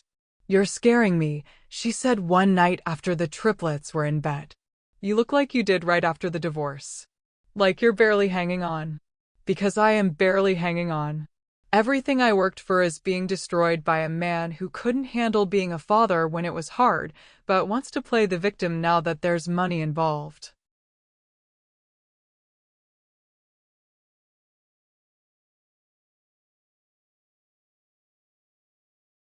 Then fight back. Really fight back. Stop being defensive and go on offense. What does that mean? It means you tell your story. The real story. Stop letting Caleb and Victoria control the narrative. Diane says I should stay quiet. Let the evidence speak. The evidence is speaking to a judge. But everyone else is hearing Caleb's version. You need to tell yours. I didn't have the energy for a media campaign. I didn't have the emotional bandwidth to relive my trauma for public consumption. I just wanted it to be over. Then Victoria escalated. She gave another interview, this one to a major news outlet. A full-profile piece about her career and her personal life. She painted herself as a woman who had fallen in love with a man trapped in a difficult situation, who had supported him through his divorce from a woman who was neglectful and manipulative. Caleb's children were suffering, she said in the interview. Their mother was so focused on her work, on her ambitions, that she wasn't giving them the care they needed. When Caleb and I got together, it was because we both valued family and wanted to create a stable environment for those kids. The lies were breathtaking, sophisticated, designed to sound reasonable to people who didn't know the truth. The article included photos of Caleb with the triplets during his recent supervised visits. Him reading to them, playing with them, looking like a devoted father who had been unfairly separated from his children. There was even a quote from him. I made mistakes. I should have fought for my kids from the beginning instead of accepting the limited custody arrangement. But I'm fighting now. I want to be the father they deserve. The comments section was vicious. Half the people believed them. Believed I was a neglectful mother who had gotten lucky with a contract and was now using my money to keep a loving father away from his children. My mother called after she saw the article. Baby, you need to respond to this. You need to tell people what really happened. I can't, Mama. Diane says anything I say publicly can be used against me in court. So you just let them lie about you? I let the truth come out in court where it matters. The truth matters everywhere. And right now, people are believing the wrong story. But I stayed quiet. Because I was exhausted and scared and I didn't trust myself not to say something I'd regret. The pressure built from every direction. The company struggling. The public opinion shifting. The legal bills piling up despite Diane's best efforts to minimize costs. The constant stress affecting my health. I started having chest pains. Panic attacks that came out of nowhere and left me gasping for breath. I would wake up at 3 a.m. with my heart racing, convinced I was dying. Caroline found me on the bathroom floor one night, hyperventilating, unable to catch my breath. Hospital, she said firmly. I'm fine. It's just anxiety. You're not fine. Get in the car. The ER doctor ran tests. EKG. Blood work. Everything came back normal except my blood pressure, which was dangerously high. You're having panic attacks, the doctor said. Severe ones. I'm prescribing medication to help manage the anxiety and lower your blood pressure. But medication isn't enough. You need to address the stress. Whatever is causing this, you need to find a way to manage it or it will kill you. I went home with prescriptions I couldn't take because they made me too drowsy to function. I needed to be alert. I needed to be present. I couldn't afford to be medicated into calmness when everything was falling apart. A week before the hearing, my lead investor called. He had put in $5 million in the early days, believing in the technology and in me. Naomi, I need to talk to you about something difficult. If this is about the legal situation, it's about the company's future. The board is concerned. The DoD oversight, the lost contracts, the publicity. We're not seeing the growth we projected. Because we're dealing with temporary setbacks caused by false allegations. I know. And I believe in you. But the other investors are getting nervous. They're talking about pulling out, cutting losses before things get worse. We're fulfilling the DoD contract. We're hitting every milestone. But you're not landing new business. And if this legal battle goes badly, the DoD might reconsider their position. The investors want assurance that won't happen. How can I give assurance about something I can't control? That's the problem. Look, I'm on your side. But I need you to understand the reality. If the hearing goes badly, if the judge believes you concealed assets or engaged in fraud, the investors will walk. The company will lose credibility. Everything could collapse. Another thing I could lose. Another consequence of Caleb's vindictive campaign. I called Diane that night. Tell me honestly, what are our chances? She was quiet for a long moment. We have good evidence. The email forensics showing account access when you were provably elsewhere. The timeline showing you had no reason to check that old account. Victoria's statements that undermine their credibility. But we can't definitively prove Caleb accessed your account. We can show someone did, from your home, when you weren't there. But his attorney will argue it could have been anyone. Remote access. Scheduled emails. Technical explanations that create reasonable doubt. So we might lose. We might not win decisively. The judge might find the evidence inconclusive. And if that happens, Caleb could argue for a revised settlement. He won't get half the contract proceeds, but he might get something. How much? Impossible to say. But enough that it would be cheaper to settle now. Offer him a few million to go away and leave you alone. That's extortion. That's reality. Sometimes the system rewards the person willing to cause the most chaos. I spent 3 days thinking about it. 3 days weighing the options. Pay Caleb to go away and keep my company stable.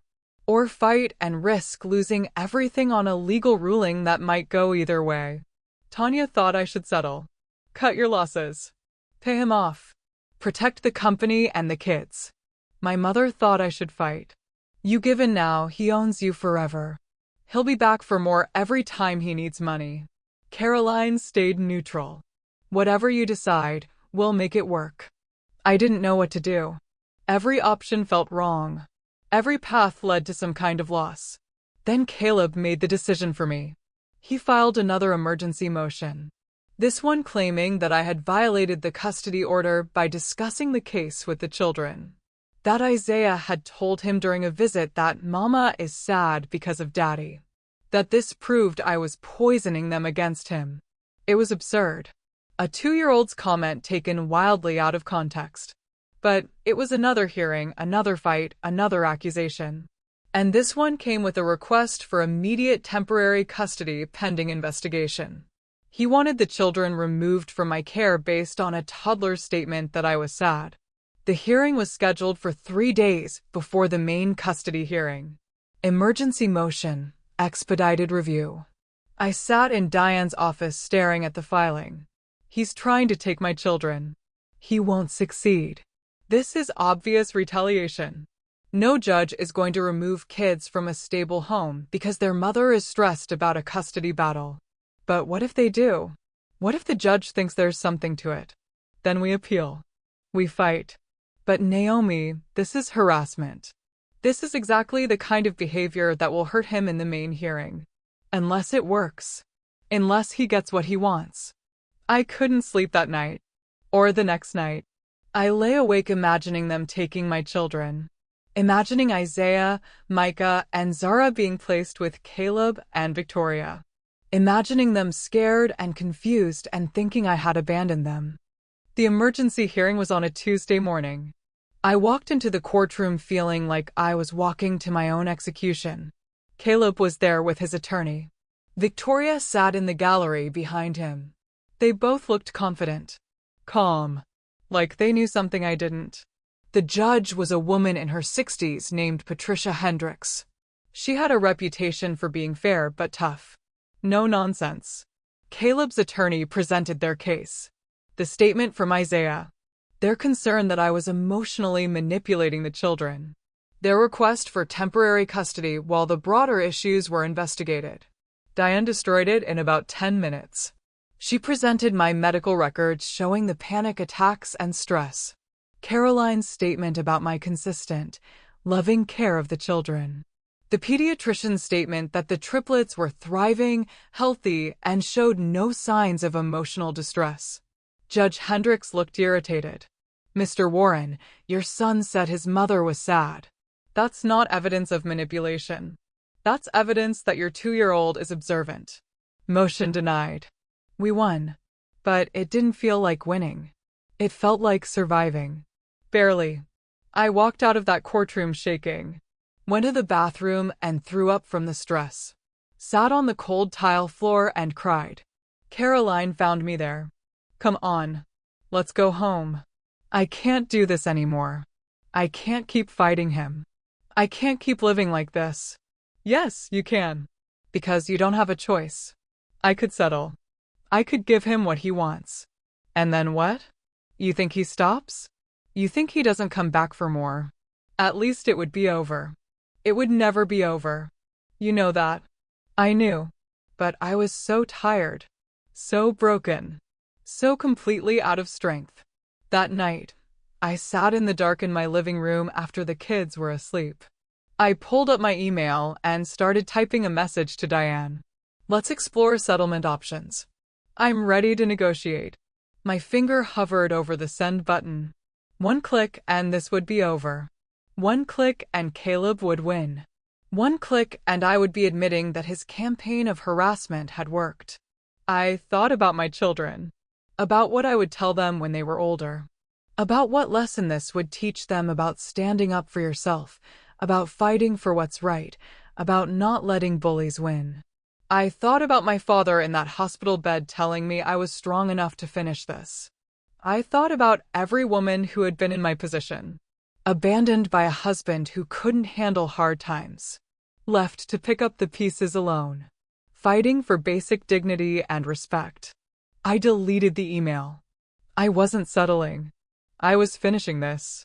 The main hearing was in 5 days. 5 days to prepare. 5 days to gather my strength. 5 days to decide what kind of person I was going to be when this was over. I called Diane. I'm not settling. We're going to court. And we're going to win. Are you sure? No. But I'm doing it anyway. Because sometimes the only way out is through. Sometimes you have to walk into the fire and hope you come out the other side. I spent the next 5 days preparing like I was preparing for war. Reviewing documents. Rehearsing testimony. Making sure every detail was perfect. Tanya helped me pick out clothes for court. Something professional but not flashy. Something that said I was successful but not trying to show off. My mother flew in to watch the kids during the hearing. You're going to do great, baby. You're going to show them the truth. The night before the hearing, I tucked the triplets into bed. They were healthy now. Thriving. Growing. All because I had never given up on them, never stopped fighting for them, never chosen the easy path. Mama loves you so much, I whispered. More than anything in the world. Love you, Mama, Isaiah said sleepily. I was fighting for them. I had always been fighting for them. And tomorrow I would prove it. The morning of the hearing, I woke up at 4 a.m. I hadn't really slept. Just laid there running through everything in my mind. Every piece of evidence. Every potential question. Every possible outcome. I got up and made coffee. Sat at my kitchen table in the dark, trying to calm my racing thoughts. My phone buzzed. A text from a number I didn't recognize. Ms. Okafor, this is Jennifer Reeves. I used to work with your ex-husband. I have information you need to see before your hearing. Can we meet? I'm available now if necessary. I stared at the message. It could be a trap. It could be someone working for Caleb trying to get me to do something stupid right before court. But something in my gut told me to respond. Who are you and what information? The reply came immediately. I was Caleb's assistant before Victoria promoted him. I know what they did. I have proof. But I need to give it to you in person. I'm risking my job by coming forward. I called Diane. She answered on the second ring, alert despite the early hour. Someone claiming to be Caleb's former assistant wants to meet. Says she has proof of what they did. Don't meet her alone. Don't meet her at all until we verify who she is. The hearing is in 6 hours, which is exactly when someone might try to sabotage you. Give me the number. Let me check her out first. I forwarded the contact information and tried to wait patiently. Tried being the key word. I paced my kitchen. Made more coffee. Checked on the triplets, who were still sleeping peacefully. Diane called back 20 minutes later. She's real. Jennifer Reeves worked as an administrative assistant at Caleb's company for 3 years. Left 6 months ago. I found her LinkedIn. Her employment history checks out. But that doesn't mean she's trustworthy. What does your gut say? My gut says people don't reach out at 4 in the morning unless they have something real. But we need to be careful. Meet her in a public place. I'm coming with you. We agreed to meet Jennifer at a coffee shop that opened at 5. Diane and I arrived first, took a table in the back corner where we could see the entrance. Jennifer Reeves walked in at 5:15. She was in her late 20s, plainly dressed, nervous. She looked around like she was afraid of being followed. She sat down across from us without ordering anything. Thank you for meeting me. I almost didn't reach out. I almost let this go. But what they're doing to you is wrong and I couldn't stay quiet. What do you know? Diane asked. Jennifer pulled a folder from her bag. I was Caleb's assistant when he started his affair with Victoria. I scheduled their meetings. I booked their travel. I covered for them when they needed alibis. I didn't think much of it at first. Office romance, whatever. But then I heard them talking. About what? About you. About the contract. About their plan. She opened the folder. Inside were printed emails, text messages, calendar entries. This is from March 10th, she said, showing us an email. Victoria to Caleb. Forwarding rules are set up on her old account.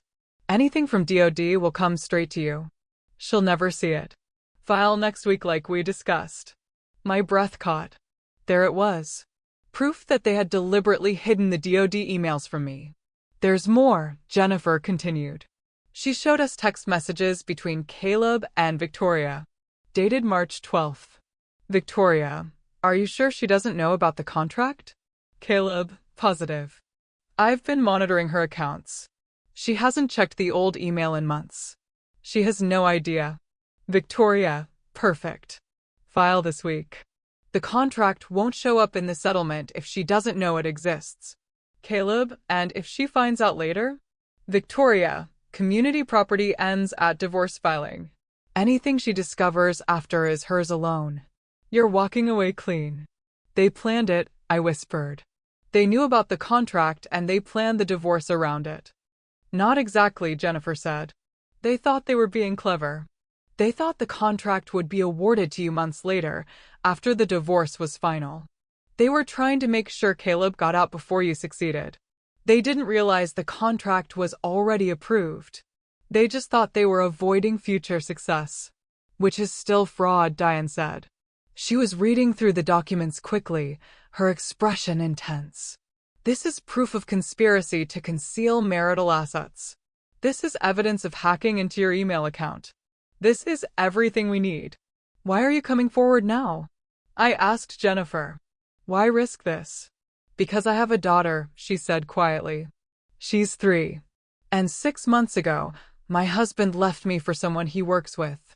Just walked away from us like we meant nothing. And I've been watching what's happening to you, reading about it, and I kept thinking about these emails and messages I saw. Thinking about how Victoria bragged about her strategy. How Caleb talked about you like you were just an obstacle to get past. Her voice broke. I don't want to live in a world where people like them win. Where they can destroy families and manipulate systems and face no consequences. So I made copies of everything before I left the company. I told myself it was just insurance. But it's more than that. It's evidence. And you deserve to have it. This could cost you, Diane said. If Victoria finds out you took company communications, she could sue you. Press charges. Let her. I don't work there anymore. And these messages aren't company business. They're personal communications about a personal matter. About fraud. I'm not afraid of her. I looked at this woman who owed me nothing. Who was risking herself to help a stranger. Thank you. You have no idea what this means. I think I do. Good luck today. She left as quietly as she had come. Diane and I sat there staring at the folder of documents. This changes everything, Diane said. This isn't just proof that you didn't know about the contract. This is proof that they actively conspired to keep you from knowing. That they manipulated the divorce timing. This destroys their entire case. Can we use it? We got it this morning. Don't we need to disclose evidence in advance? We're allowed to introduce newly discovered evidence. And this is about as newly discovered as it gets. His attorney will object, but the judge will allow it. This is too significant to exclude. For the first time in months, I felt something other than dread about the hearing. I felt hope. Real hope. We went back to my house. I showered and dressed carefully. The outfit Tanya and I had picked out. Professional but not flashy. Confident but not arrogant. My mother was in the kitchen making breakfast for the triplets. They were chattering and playing, oblivious to what this day meant. Mama has to go to a meeting, I told them. Grandma is going to take care of you today. When you come back? Zara asked. This afternoon, baby. And when I come back, everything is going to be better. I promise. I shouldn't have promised. I couldn't control what happened in court. But looking at their faces, I needed them to know I was fighting for them. That I would always fight for them. Tanya arrived to drive me to the courthouse. She took one look at me and smiled. You look strong. You look ready. I'm terrified. Good. Means you care. But you've got this. You've survived everything else. You'll survive this too. The courthouse was downtown, an imposing building I had been to too many times in the past months. Media was already gathering outside. This hearing was public record, and the case had gotten enough attention that reporters wanted to be there. I kept my head down and walked past them without commenting. Diane had been clear about that. No statements. No reactions. Let the evidence speak. Inside, we went through security and headed to the courtroom. It was smaller than I expected. Just a standard family courtroom with seating for maybe 30 people. Caleb was already there with his attorney. Victoria sat in the front row behind him. When they saw me walk in, I watched Caleb's face. He looked confident. Like he thought he had already won. He had no idea what was coming. Judge Patricia Hendricks entered at 9 a.m. sharp. Everyone stood, then sat. The formality of it felt surreal. This was my life being decided by legal procedures and arguments. We're here for the matter of Warren versus Okafor, the judge said. Petitioner is requesting modification of custody arrangement and claiming fraud in the divorce proceedings. Are both parties ready? Both attorneys confirmed they were ready. Caleb's attorney went first. He laid out their case. The email evidence showing I had accessed my account in March. Victoria's statement about our conversation. Their argument that I had known about the contract and concealed it. Mr. Warren was deprived of his rightful share of marital assets through deliberate deception, the attorney argued. He's not asking for full custody. He's simply asking for expanded time with his children and for the court to acknowledge that the divorce settlement was obtained through fraud. Then it was Diane's turn. She stood, and I saw the shift in her. This was what she did best. This was her moment. Your Honor, we will present evidence today that not only disproves the petitioner's claims, but reveals a coordinated conspiracy to defraud Ms. Okafor. We will show that Mr. Warren and his current wife, Victoria Lambert, deliberately concealed information from Ms. Okafor, manipulated the divorce timing, and are now engaged in a campaign of harassment designed to extort money from a woman they betrayed. Caleb's attorney objected. That's inflammatory and unsupported. I assure you it's fully supported, Diane said calmly. And we have documentation to prove every word. Judge Hendricks looked interested. I'll allow it. Present your evidence. Diane started with the digital forensics. The expert we had hired testified about the email account access patterns. Showed how someone had accessed my account repeatedly when I was provably elsewhere. How forwarding rules had been set up to redirect DoD emails. How the pattern of access matched Caleb's work schedule and stopped the day he moved out. In your expert opinion, what does this evidence show? Diana asked. It shows that someone with physical access to Ms. Okafor's home computer was monitoring her email account and manipulating it to prevent her from seeing specific messages.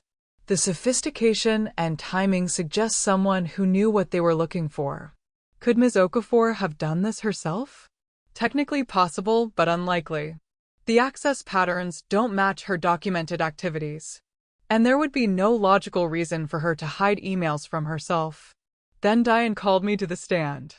I had prepared for this. Rehearsed my answers. But sitting there under oath, with Caleb staring at me, was harder than I expected. Diane walked me through the timeline. When I learned I was pregnant. When the kids were diagnosed. When Caleb started pulling away.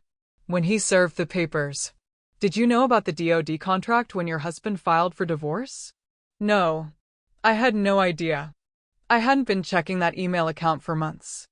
I was overwhelmed with taking care of 3 immunocompromised toddlers and trying to keep my research going. When did you first learn about the contract? Mid-June. 2 weeks after the divorce was final. I was cleaning out my inbox and saw the notification email. What was your reaction? I took a breath. Shock. Disbelief. I read it probably 10 times before I believed it was real. And then I cried. Because it meant I could save my children. I could fund their treatment. Everything I had been desperately trying to figure out suddenly became possible. Did you tell your ex-husband about it? No. By that point, he had remarried. He had made it clear he wanted nothing to do with me or our children beyond the minimum legal requirement. Why would I tell him? Caleb's attorney cross-examined me. Tried to poke holes in my story. Asked why I hadn't checked my email more regularly. Why I hadn't known about something so important. Because I was surviving, I said. I was getting my children to medical appointments and monitoring their health and trying to keep them alive while their father was planning his wedding to another woman. Email was not my priority. My children were. Then Diane dropped the bomb. Your Honor, we received new evidence this morning. Communications between Mr. Warren and Ms. Lambert that are directly relevant to this case. We request permission to introduce them. Caleb's attorney shot to his feet. Objection. We haven't seen this evidence. We haven't had time to review it. Neither had we until this morning, Diane said. A witness came forward with documents that directly contradict the petitioner's claims. Given the significance of this evidence, we request the court allow it. Judge Hendricks considered. I'll review the documents in chambers. If they're relevant and authentic, I'll allow them. 30-minute recess. We waited. Caleb and his attorney huddled in the corner, clearly worried. Victoria looked pale. When we reconvened, Judge Hendricks looked angry. I'm allowing the evidence. Ms. Foster, you may proceed. Diane entered Jennifer's documents into the record. The emails. The text messages. The proof of conspiracy. She read them aloud. Every damning word. Victoria's instructions to set up forwarding rules. Caleb's confirmation that I didn't know about the contract. Their discussion of divorce timing. I watched Caleb's face drain of color. Watched Victoria stand up and walk out of the courtroom. These communications show that Mr. Warren and Ms. Lambert knew about the DoD contract before the divorce was filed, Diane said. They deliberately prevented Ms. Okafor from knowing about it by hacking into her email account. They timed the divorce filing to ensure the contract wouldn't be part of the settlement. And now they're claiming she's the one who committed fraud. The judge turned to Caleb's attorney. Does your client have a response to this? The attorney looked at Caleb. Caleb looked like he wanted to disappear. We need time to review these documents and verify their authenticity. They're authentic, Diane said. They came from Mr. Warren's own email account and Ms. Lambert's phone. We have metadata. We have timestamps. We have everything. Judge Hendricks was not happy. This court takes allegations of fraud very seriously. But it takes proven fraud even more seriously. Mr. Warren, based on this evidence, it appears you engaged in a deliberate conspiracy to conceal marital assets from your spouse. You hacked into her email account. You manipulated information to benefit yourself. And now you have the audacity to come into my courtroom claiming she's the fraudulent one? Caleb finally spoke. Your Honor, I can explain. I'm sure you can. But I don't want to hear it right now. What I want is to make a ruling based on the evidence before me. She looked at her notes. Looked at the documents. Looked at me and then at Caleb. Mr. Warren's petition for custody modification is denied. His claims of fraud are not only unsupported, they are contradicted by clear evidence of his own fraudulent behavior. The existing custody arrangement will remain in place. Relief flooded through me. But the judge wasn't done. Furthermore, I'm ordering Mr. Warren to pay Ms. Okafor's attorney fees for this action. And I'm referring this matter to the District Attorney's Office for potential criminal charges related to unauthorized access to computer accounts and conspiracy to commit fraud. Caleb stood up. Your Honor, please. Sit down, Mr. Warren. You filed this action. You made these accusations. You brought us all here. And the evidence shows you did it based on lies and manipulation. There will be consequences for that. She banged her gavel. We're adjourned. I sat there stunned. We had won. Not just won. We had destroyed their case and exposed their conspiracy. Diane was smiling. Actually smiling. That went well. That went better than well. That was complete vindication. Outside the courtroom, reporters were waiting. Diane had prepared me for this. Ms. Okafor, how do you feel about the ruling? I'm grateful that the truth came out. My only concern has ever been protecting my children and building a company that can make a difference in people's lives. Today's ruling allows me to focus on both those things. Will you press charges against your ex-husband? That's up to the district attorney. I just want to move forward. What do you say to people who doubted you? I paused. Thought about everyone who had believed Caleb's lies. Everyone who had questioned my integrity. Everyone who had assumed the worst. I say that the truth always comes out eventually. It might take time. It might require patience and faith and fighting for it. But it comes out. And when it does, it speaks louder than any lie ever could. I left the courthouse with my head high. Went straight home to my children. They ran to me when I walked in, and I scooped them up and held them tight. Mama, they shouted. You're back. I'm back. And everything is going to be okay now. I promise. This time, it was a promise I could keep. The ruling made headlines within hours. Judge rules ex-husband committed fraud, orders criminal investigation. $750 million contract owner vindicated. Ex-husband's conspiracy exposed. Emails prove engineer was victim, not perpetrator of fraud. The narrative had completely flipped. Every major outlet that had covered the story ran updates. The emails between Caleb and Victoria were public record now. Reporters analyzed them. Legal experts weighed in. The internet did what it does best and tore apart every lie Caleb and Victoria had told. I spent the first week after the hearing just breathing. Just being present with my children. Just letting the relief wash over me. The Department of Defense called 3 days after the ruling. Ms. Okafor, we've reviewed the court findings. We're lifting the additional oversight on your contract. And we'd like to discuss expansion opportunities. The hospital system called the same day. We're ready to move forward with implementation. The board reviewed the court documents. They're satisfied with the resolution. The investors who had been nervous called to apologize and reaffirm their commitment. New investors started reaching out. Companies that had backed away came back. Everything that had been frozen suddenly thawed. But the real vindication came from somewhere I didn't expect. 2 weeks after the hearing, I got a call from the National Institutes of Health. They had been following my work on continuous health monitoring. They wanted to fund research into applications for vulnerable populations, premature infants, immunocompromised patients, elderly people with complex conditions. Your technology could revolutionize preventive care, the program director said. We're prepared to offer a grant of $40 million over 3 years to expand your research. $40 million. To do exactly the work that had started with my desperate need to keep my own children alive. I accepted.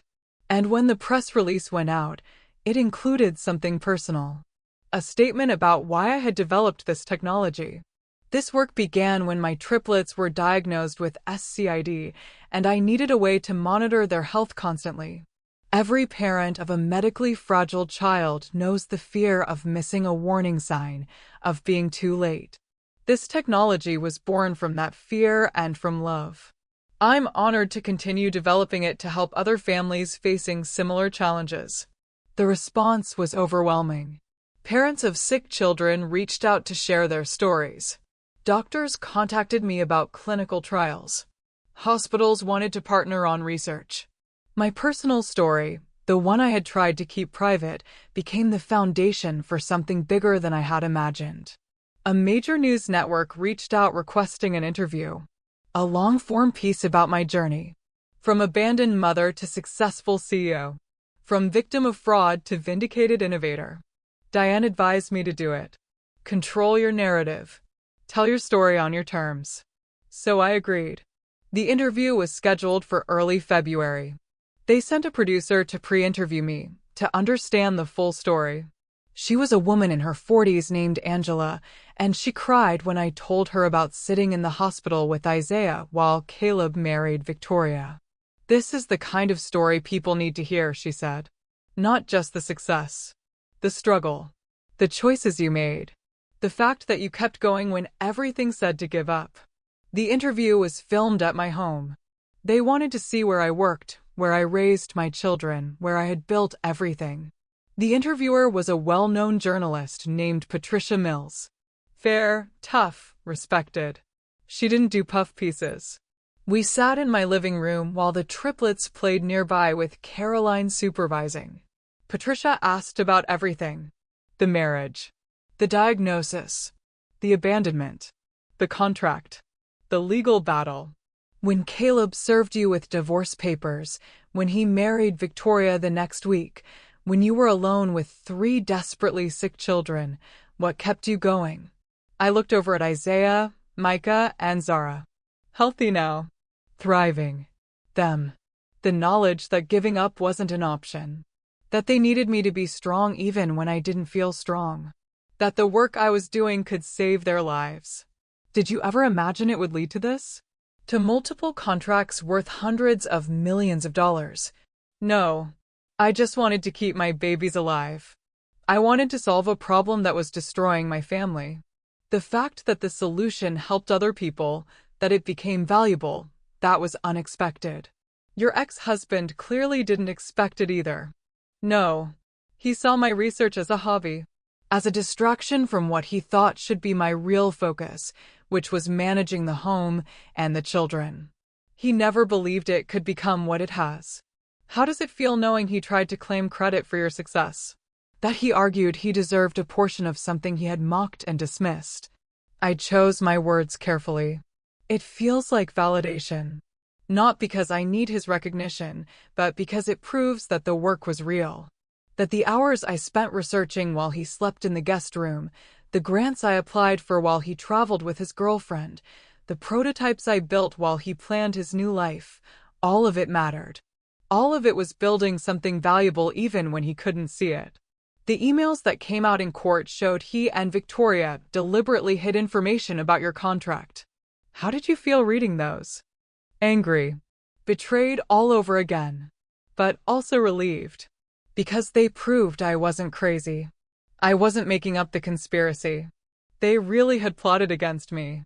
They really had manipulated the divorce to benefit themselves.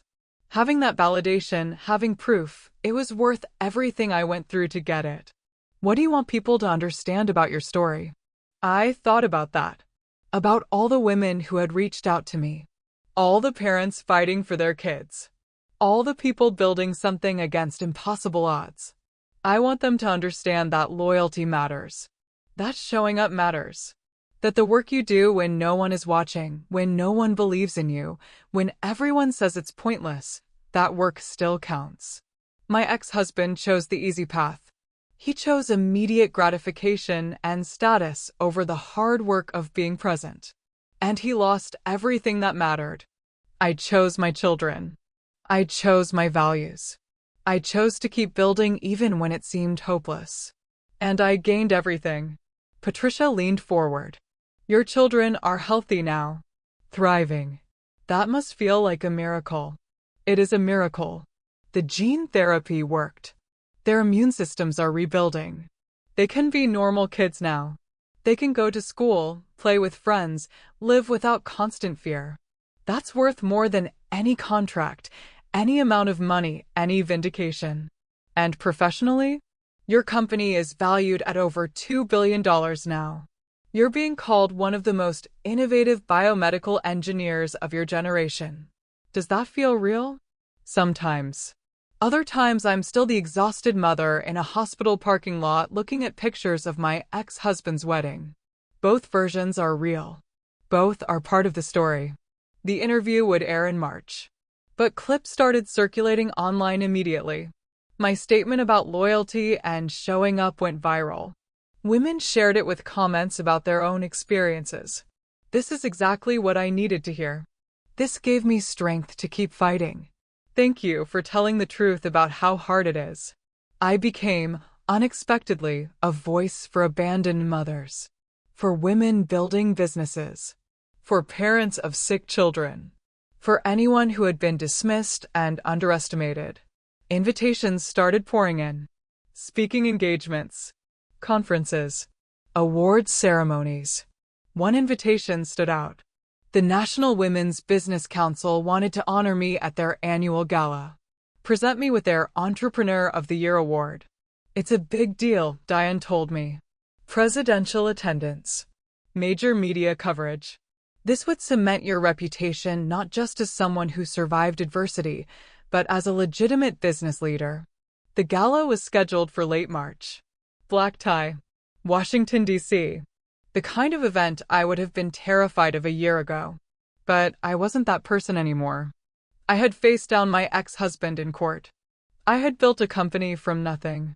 I had kept my children alive through sheer determination and innovation. I could handle a gala. Tanya came shopping with me for a dress. You need something that says, I'm successful, but I remember where I came from, she said. We found it. A deep blue gown. Elegant, but not flashy. Confident, but not arrogant. You look like a CEO, Tanya said. You look like someone who belongs there. My parents flew in to watch the Triplets during the gala. My mother cried when she saw me in the dress. I'm so proud of you, baby. Look at everything you've overcome. Everything you've built. I couldn't have done it without you and Daddy. Without you believing in me when I didn't believe in myself. We always knew you were strong. We're just glad the rest of the world is finally seeing it too.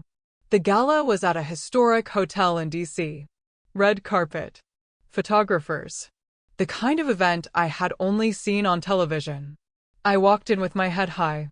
No longer the abandoned wife. No longer the struggling mother. I was Naomi Okafor, CEO of a multi-billion-dollar company, honored guest, recognized innovator. The ballroom was filled with successful women. Business leaders, politicians, activists. I networked, made connections, talked about my work. And then I saw them. Caleb and Victoria. In the corner of the ballroom. Not as guests. As servers. I blinked, sure I was seeing things. But no. Caleb was wearing a server's uniform, carrying a tray of champagne glasses. Victoria was behind him in a similar uniform, offering hors d'oeuvres. Tanya had come with me as my guest. She saw them at the same time I did. Is that? Yes. Are they working this event? Apparently. I found out later from someone at their former company. Victoria had been forced to resign after the court revelations. The company couldn't keep a VP who had been involved in fraud and conspiracy. Caleb obviously had already lost his job. They were both struggling to find work in their field because everyone in the industry knew what they had done. They had taken service jobs to pay bills, including catering wealthy events. And tonight, by pure cosmic coincidence, they were serving at the gala where I was being honored.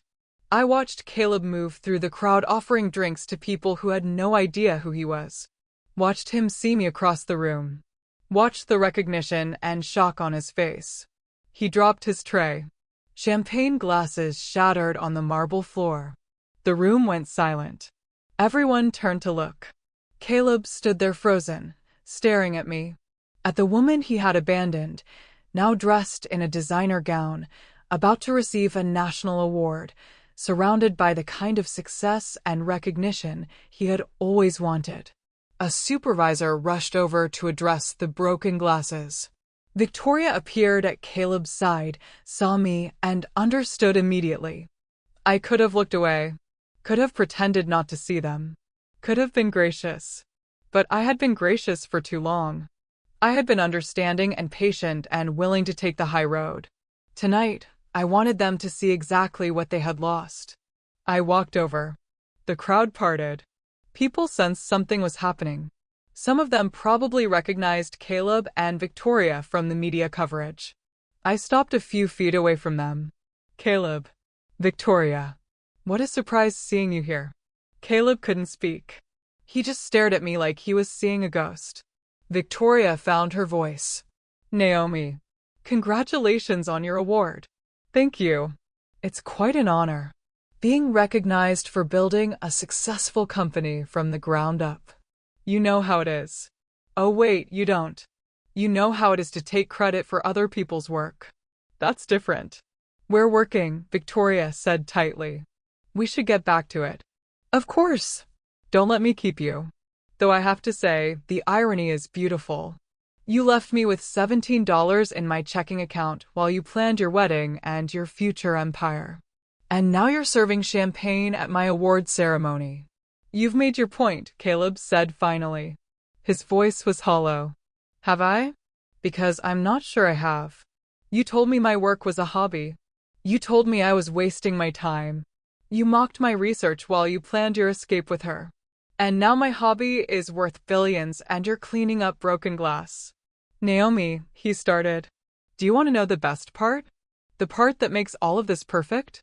My children are healthy, thriving, happy. The gene therapy worked. They have full, healthy immune systems now. They're going to live normal lives. And they're doing it without you. They don't ask about you anymore. They don't miss you. Because I showed them what real love looks like. What real commitment looks like. What showing up every single day looks like. Tears were running down Caleb's face. I made a mistake. I know I did. I was wrong about everything. You were. But you don't get to come back from it. You don't get redemption just because you finally understand what you lost. You made your choices. You chose status over love. Money over family. Immediate gratification over lasting value. And now you get to live with those choices forever. Victoria grabbed Caleb's arm. Let's go. Good idea, I said. The award ceremony is starting soon. I'd hate for you to miss it. I'm sure it will be inspiring to watch someone receive recognition for the kind of work you dismissed as worthless. They walked away. Caleb looked back once, his face broken, and I felt nothing. No satisfaction. No anger. Nothing. He was irrelevant now. A cautionary tale. A reminder of what happens when you abandon what matters for what glitters. The ceremony started 20 minutes later. I sat at a table with other honorees, successful women who had built empires and broken barriers and refused to give up. When they called my name, I walked to the stage to thunderous applause. Accepted the Crystal Award. Stood at the podium looking out at hundreds of powerful women. Thank you for this incredible honor, I began. 2 years ago, I was a single mother of 3 desperately sick children, working on research everyone told me was pointless, believing in technology no one wanted to fund. I had just been abandoned by my husband. I had $17 in my checking account. I had every reason to give up. I paused. Let that sink in. But I didn't give up. Because my children needed me to keep fighting. Because the work mattered regardless of whether anyone recognized it. Because I believed that loyalty and persistence and showing up every day would eventually lead somewhere even when I couldn't see where. This award isn't just mine. It belongs to every woman who has been dismissed, underestimated, abandoned, or told their work doesn't matter. It belongs to every mother fighting for her children. Every entrepreneur building something against impossible odds. Every person who chose the hard right path over the easy wrong one. My ex-husband is in this room tonight. He's not a guest. He's serving champagne. And I want to thank him. Because his betrayal, his dismissal of my work, his absolute certainty that I would fail, all of it motivated me to prove him wrong. All of it pushed me to succeed in ways I never would have otherwise. So thank you, Caleb, for underestimating me. It was the best gift you ever gave me. The room erupted in applause. People stood. The ovation went on for minutes. I saw Caleb near the back wall. Saw him turn and walk out. Saw Victoria follow him. I saw them leave and felt free. The woman who had been destroyed by their betrayal no longer existed. In her place was someone stronger, wiser, more powerful than she had ever imagined being. After the ceremony, people swarmed me. Congratulations. Business cards. Partnership offers. Speaking invitations.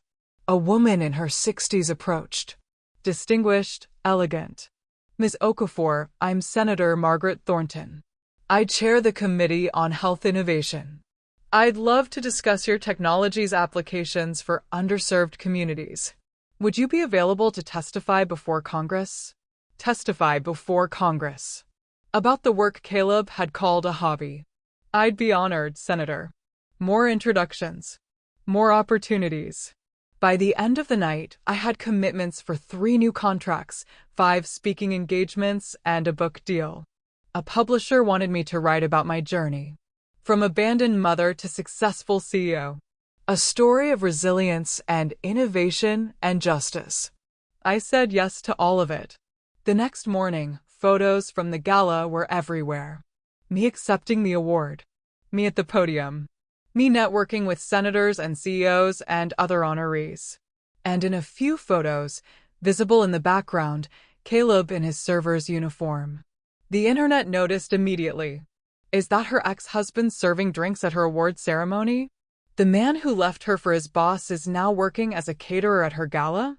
The karma is almost too perfect to be real. It became a meme. A symbol of cosmic justice. Proof that betrayal catches up with you. Caleb and Victoria disappeared from public view after that. I heard through the network that they had moved to a different city. That Victoria was working in a lower-level position at a smaller company. That Caleb was taking whatever jobs he could get. I heard they eventually divorced. That the stress and shame and financial pressure destroyed their marriage just like Caleb's choices had destroyed ours. I didn't take pleasure in it. I didn't celebrate their suffering. I just acknowledged it as the natural consequence of their actions. You cannot build happiness on someone else's destruction. You cannot create success by betraying the people who trusted you. Eventually, the foundation crumbles. My foundation was solid. Built on love and loyalty and honest work. Built on showing up every day. built on choosing my children and my values over everything else. And it would last. Because the things that matter always do. 6 months after the gala, life had settled into something I never expected. Peace. Actual peace. The company was thriving beyond my wildest projections. We had expanded to 200 employees, opened offices in 3 cities. Our monitoring technology was being used by the military, in hospitals, in nursing homes, and in homes with medically fragile children like mine had been. Every day, I received emails from parents thanking me, telling me our technology had caught an infection early, had alerted them to a problem, had saved their child's life. Those emails meant more than any contract, any award, any amount of money. The triplets were 3.5 now. Healthy, rambunctious, normal kids. Their gene therapy had been completely successful. Their immune systems were strong. They went to preschool 3 days a week. They had friends. They played outside without me panicking about every germ. Watching them run and laugh and be carefree was worth everything I had gone through. Every sleepless night. Every moment of fear. Every battle I had fought. Isaiah wanted to be a scientist like Mama. Micah wanted to be a teacher. Zara wanted to be everything, a doctor, a dancer, a superhero. They were brilliant and kind and resilient in ways that amazed me daily. They barely remembered the hard times, the hospitals, the isolation, the fear. They just remembered being loved and protected and fought for. Caleb had disappeared from their lives completely. After the gala incident went viral, he had stopped exercising even his minimal visitation rights. His attorney had filed paperwork requesting termination of his parental rights. Part of me was sad about that. Not for me, but for them. They deserved a father who showed up. But they had something better. They had people who chose to be present. My father, fully recovered from his heart attack, video called them every night. My mother visited once a month. Tanya was Auntie Tanya, who spoiled them relentlessly. Caroline was part of our family now, the triplets' beloved Miss Caroline, who had been there for them through everything. And then there was Daniel.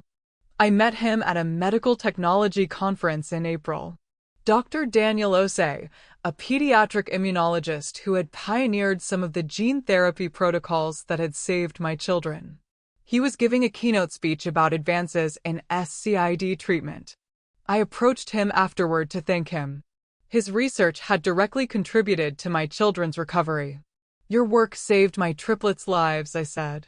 They had SCID. They received gene therapy 18 months ago. They're thriving now because of research like yours. His face lit up. That's why I do this work. Every success story, every healthy child, it matters more than anything. We talked for an hour. About medicine. About the challenges of healthcare innovation. About the intersection of technology and treatment. He was passionate and brilliant and genuinely interested in what I was building. Your monitoring technology could revolutionize how we track gene therapy outcomes, he said. Would you be interested in collaborating on a research study? Professional interest led to professional meetings, which led to coffee, which led to dinner, which led to me realizing I was falling for someone for the first time since my divorce. Daniel was everything Caleb had never been. Present, supportive, genuinely excited about my work. He asked questions because he wanted to understand, not because he was waiting for his turn to talk. He listened. He showed up. He remembered small things about my life and my children. When I introduced him to the triplets 2 months into our relationship, he brought books about science and immunity written for children. He sat on the floor with them and explained in simple terms how their bodies had been sick and were now healthy. They were fascinated. Is he your boyfriend, Mama? Zara asked later with the blunt curiosity of a 3-year-old. Maybe. Would that be okay? Does he make you happy? He does. Then it's okay. You should be happy, Mama. Out of the mouths of children. Simple wisdom. I should be happy. I deserve to be happy. Daniel and I took things slowly. We were both busy with demanding careers. Both had priorities that came before romance. But we made time for each other. Actual time. Quality time. He came to the Triplets preschool graduation. He brought my mother flowers when she visited. He asked my father about his recovery and actually listened to the answer. He integrated into my life instead of expecting me to rearrange my life around him. This is what partnership looks like, Tanya said after meeting him. This is what you deserved all along. She was right. This was partnership. Two whole people choosing each other, supporting each other, building something together without one person demanding the other sacrifice everything.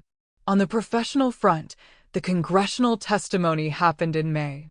I spent 2 hours before the Senate Committee on Health Innovation explaining how continuous monitoring technology could transform healthcare delivery and reduce costs.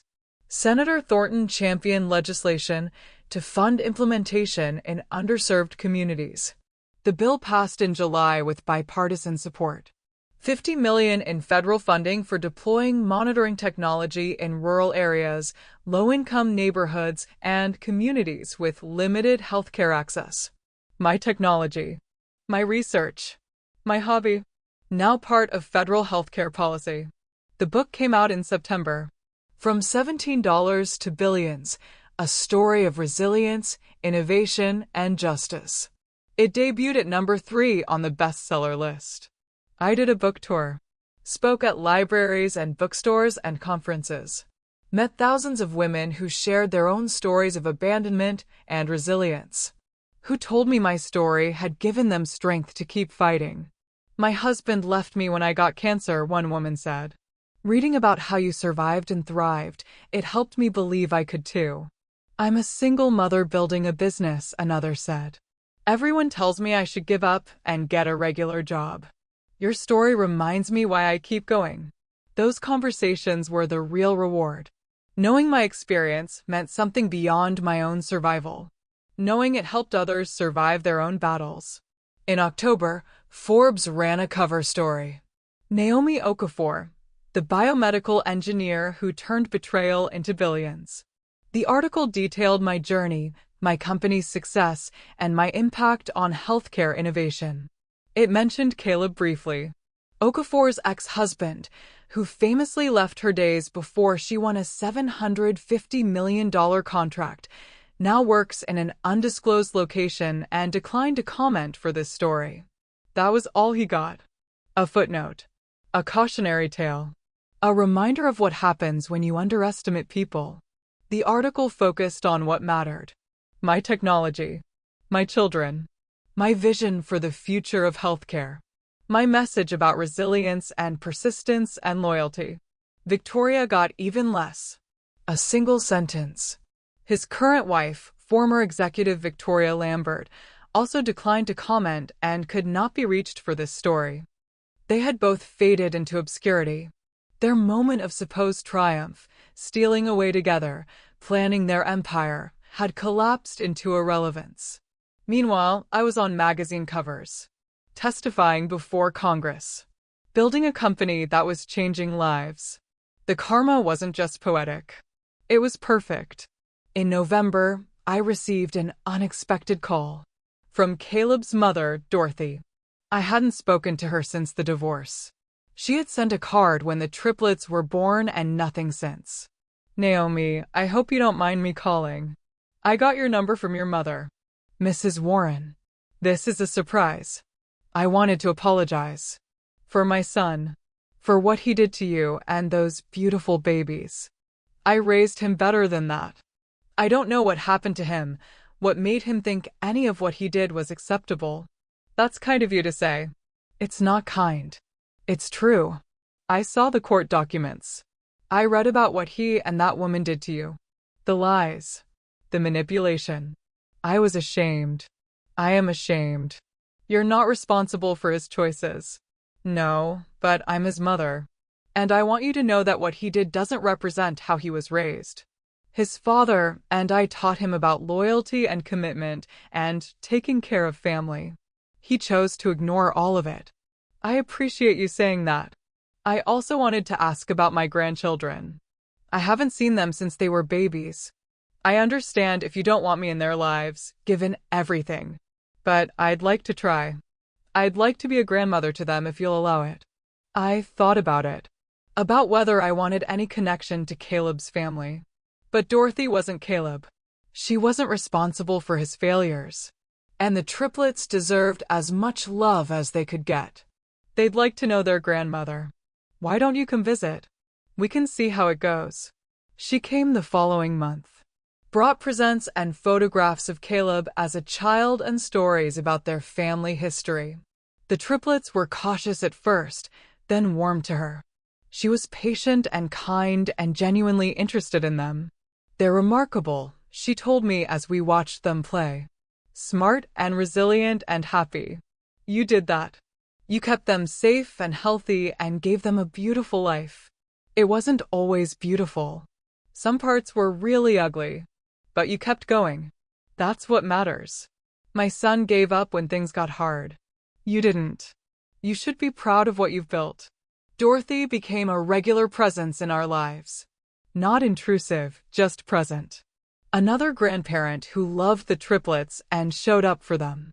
It was a kind of healing I hadn't expected. A connection to their father's side of the family that wasn't tainted by his failures. As the year drew to a close, I found myself reflecting on how far we had come.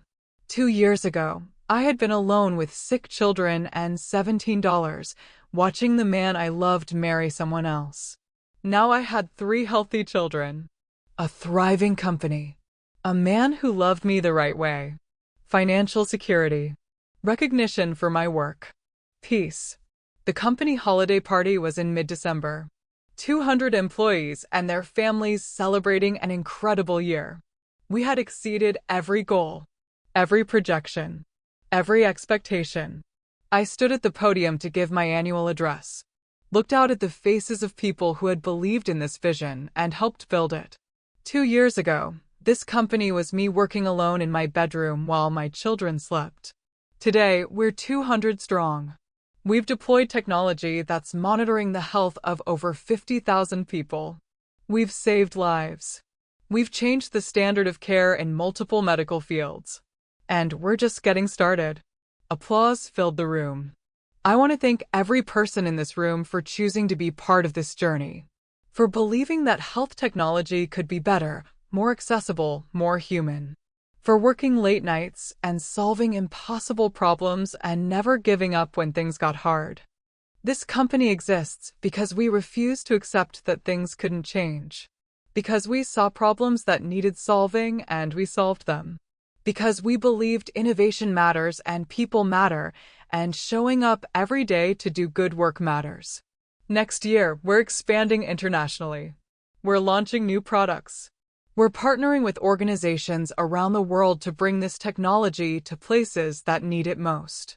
And we're doing it together. Thank you for being part of this. More applause.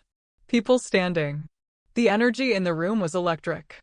After the party, Daniel and I drove home together. The triplets were with my parents for the night. We had rare time alone. You've built something incredible, Daniel said. Not just the company. The culture. The mission. The impact. It's remarkable. It still feels surreal sometimes.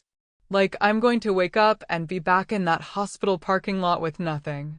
You're never going back there. You've moved forward in ways that can't be undone. I know. I just remember how dark it was. How hopeless it felt. And now? Now I have everything I ever wanted.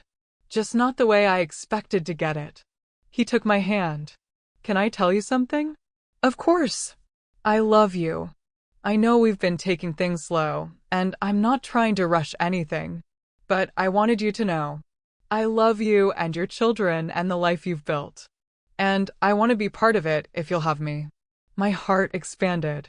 This good man. This kind, brilliant, present man who chose me and my complicated life and my 3 children and loved all of it. I love you too. And yes, I want you to be part of it. Part of all of it. He kissed me. Not like the desperate kisses of early romance, but like the steady kiss of real partnership. Of choosing each other. of building something that would last. On Christmas morning, I woke up to the sound of the triplets racing into my room. Mama, Santa came. There are presents. They dragged me downstairs in my pajamas. Under the tree were gifts from me, from Daniel, from my parents, from Tanya, from Caroline, from Dorothy. The triplets were surrounded by love, by people who chose to show up for them, who proved every day that family is about presents, not biology. We opened presents and made breakfast and video called with family. It was chaotic and loud and perfect. Daniel came over in the afternoon. The triplets showed him every present, gave him detailed explanations of what each thing did. He listened to every word like it was the most important information in the world. Later, after the kids had crashed from the sugar and excitement, we sat together watching them sleep. "This is my life now," I said quietly. "This peace, this joy, this family. 2 years ago, I couldn't have imagined it." "You earned it," Daniel said. "Every bit of it." Maybe I did. Maybe surviving everything I survived, fighting every battle I fought, refusing to give up when everyone said I should, maybe all of that earned me this moment, this happiness, this future. Or maybe I just got lucky. Lucky that my research worked. Lucky that the contract came through. Lucky that the truth came out. But I don't think it was luck. I think it was loyalty. Showing up every day even when it was hard. Choosing my children over comfort. Believing my work mattered when no one else did. Making the hard right choice instead of the easy wrong one over and over again. Those choices built this life. Those choices created this future. And every person watching or listening to this story, every person who is in their own battle right now, fighting their own impossible fight, I want you to know that your choices matter too. That showing up matters. That loyalty and persistence and believing in yourself when no one else does, all of that matters. You might be in your hospital parking lot moment right now. You might be staring at $17 wondering how you'll survive. You might be watching someone who betrayed you live their best life while you struggle. But that's not the end of your story. That's just the middle. The hard part. The part where you decide who you're going to be. Choose to be the person who keeps going. Who keeps building. Who keeps showing up even when it feels pointless. Because I promise you, it's not pointless. Every day you survive, every small step you take, every moment you choose yourself and your values, all of it is building toward something. You might not see it yet, but it's there. 3 years ago, I was broken and abandoned and desperate. Today, I'm on magazine covers and testifying before Congress and raising healthy children with a man who loves me the right way. That transformation didn't happen overnight. It happened in 1,000 small choices. 1,000 moments of choosing to keep going. 1,000 days of showing up even when I wanted to give up. You can do it too. Whatever battle you're fighting, whatever impossible situation you're in, you can survive it. You can build something from it. You can come out the other side stronger and wiser and more powerful than you were before. So wherever you are right now, whatever you're going through, keep going. Keep fighting. Keep believing that your work matters and your loyalty matters and your choices matter. Because they do. More than you know. If this story touched you, if it gave you hope or strength or motivation to keep fighting your own battles, do me a favor. Hit that like button. Subscribe to this channel for more stories about resilience and justice and people who refuse to give up. Share this with someone who needs to hear it. Comment below and tell me where you're watching from and what part of this story resonated with you most. Your engagement helps this message reach more people who need it. More women fighting custody battles. More parents of sick children. More entrepreneurs building dreams everyone else dismisses. More people who need to know that betrayal doesn't win. That loyalty matters. That showing up every day creates miracles. Thank you for listening to my story. Thank you for being here. Thank you for believing that justice and resilience and love can triumph over betrayal and cruelty and greed. As for me, I'm going to keep building, keep innovating, Keep showing my children what it means to choose the hard right path over the easy wrong one. I'm going to keep living proof that the people who abandon their families for money and status lose everything that matters. And the people who sacrifice everything for love and loyalty gain everything worth having. My name is Naomi Okafor. I went from $17 and 3 dying children to billions of dollars and 3 thriving children. From abandoned wife to celebrated CEO. From victim of fraud to voice for justice. And if I can do it, you can too. Keep going. Keep fighting. Keep believing. Your breakthrough is coming. I promise.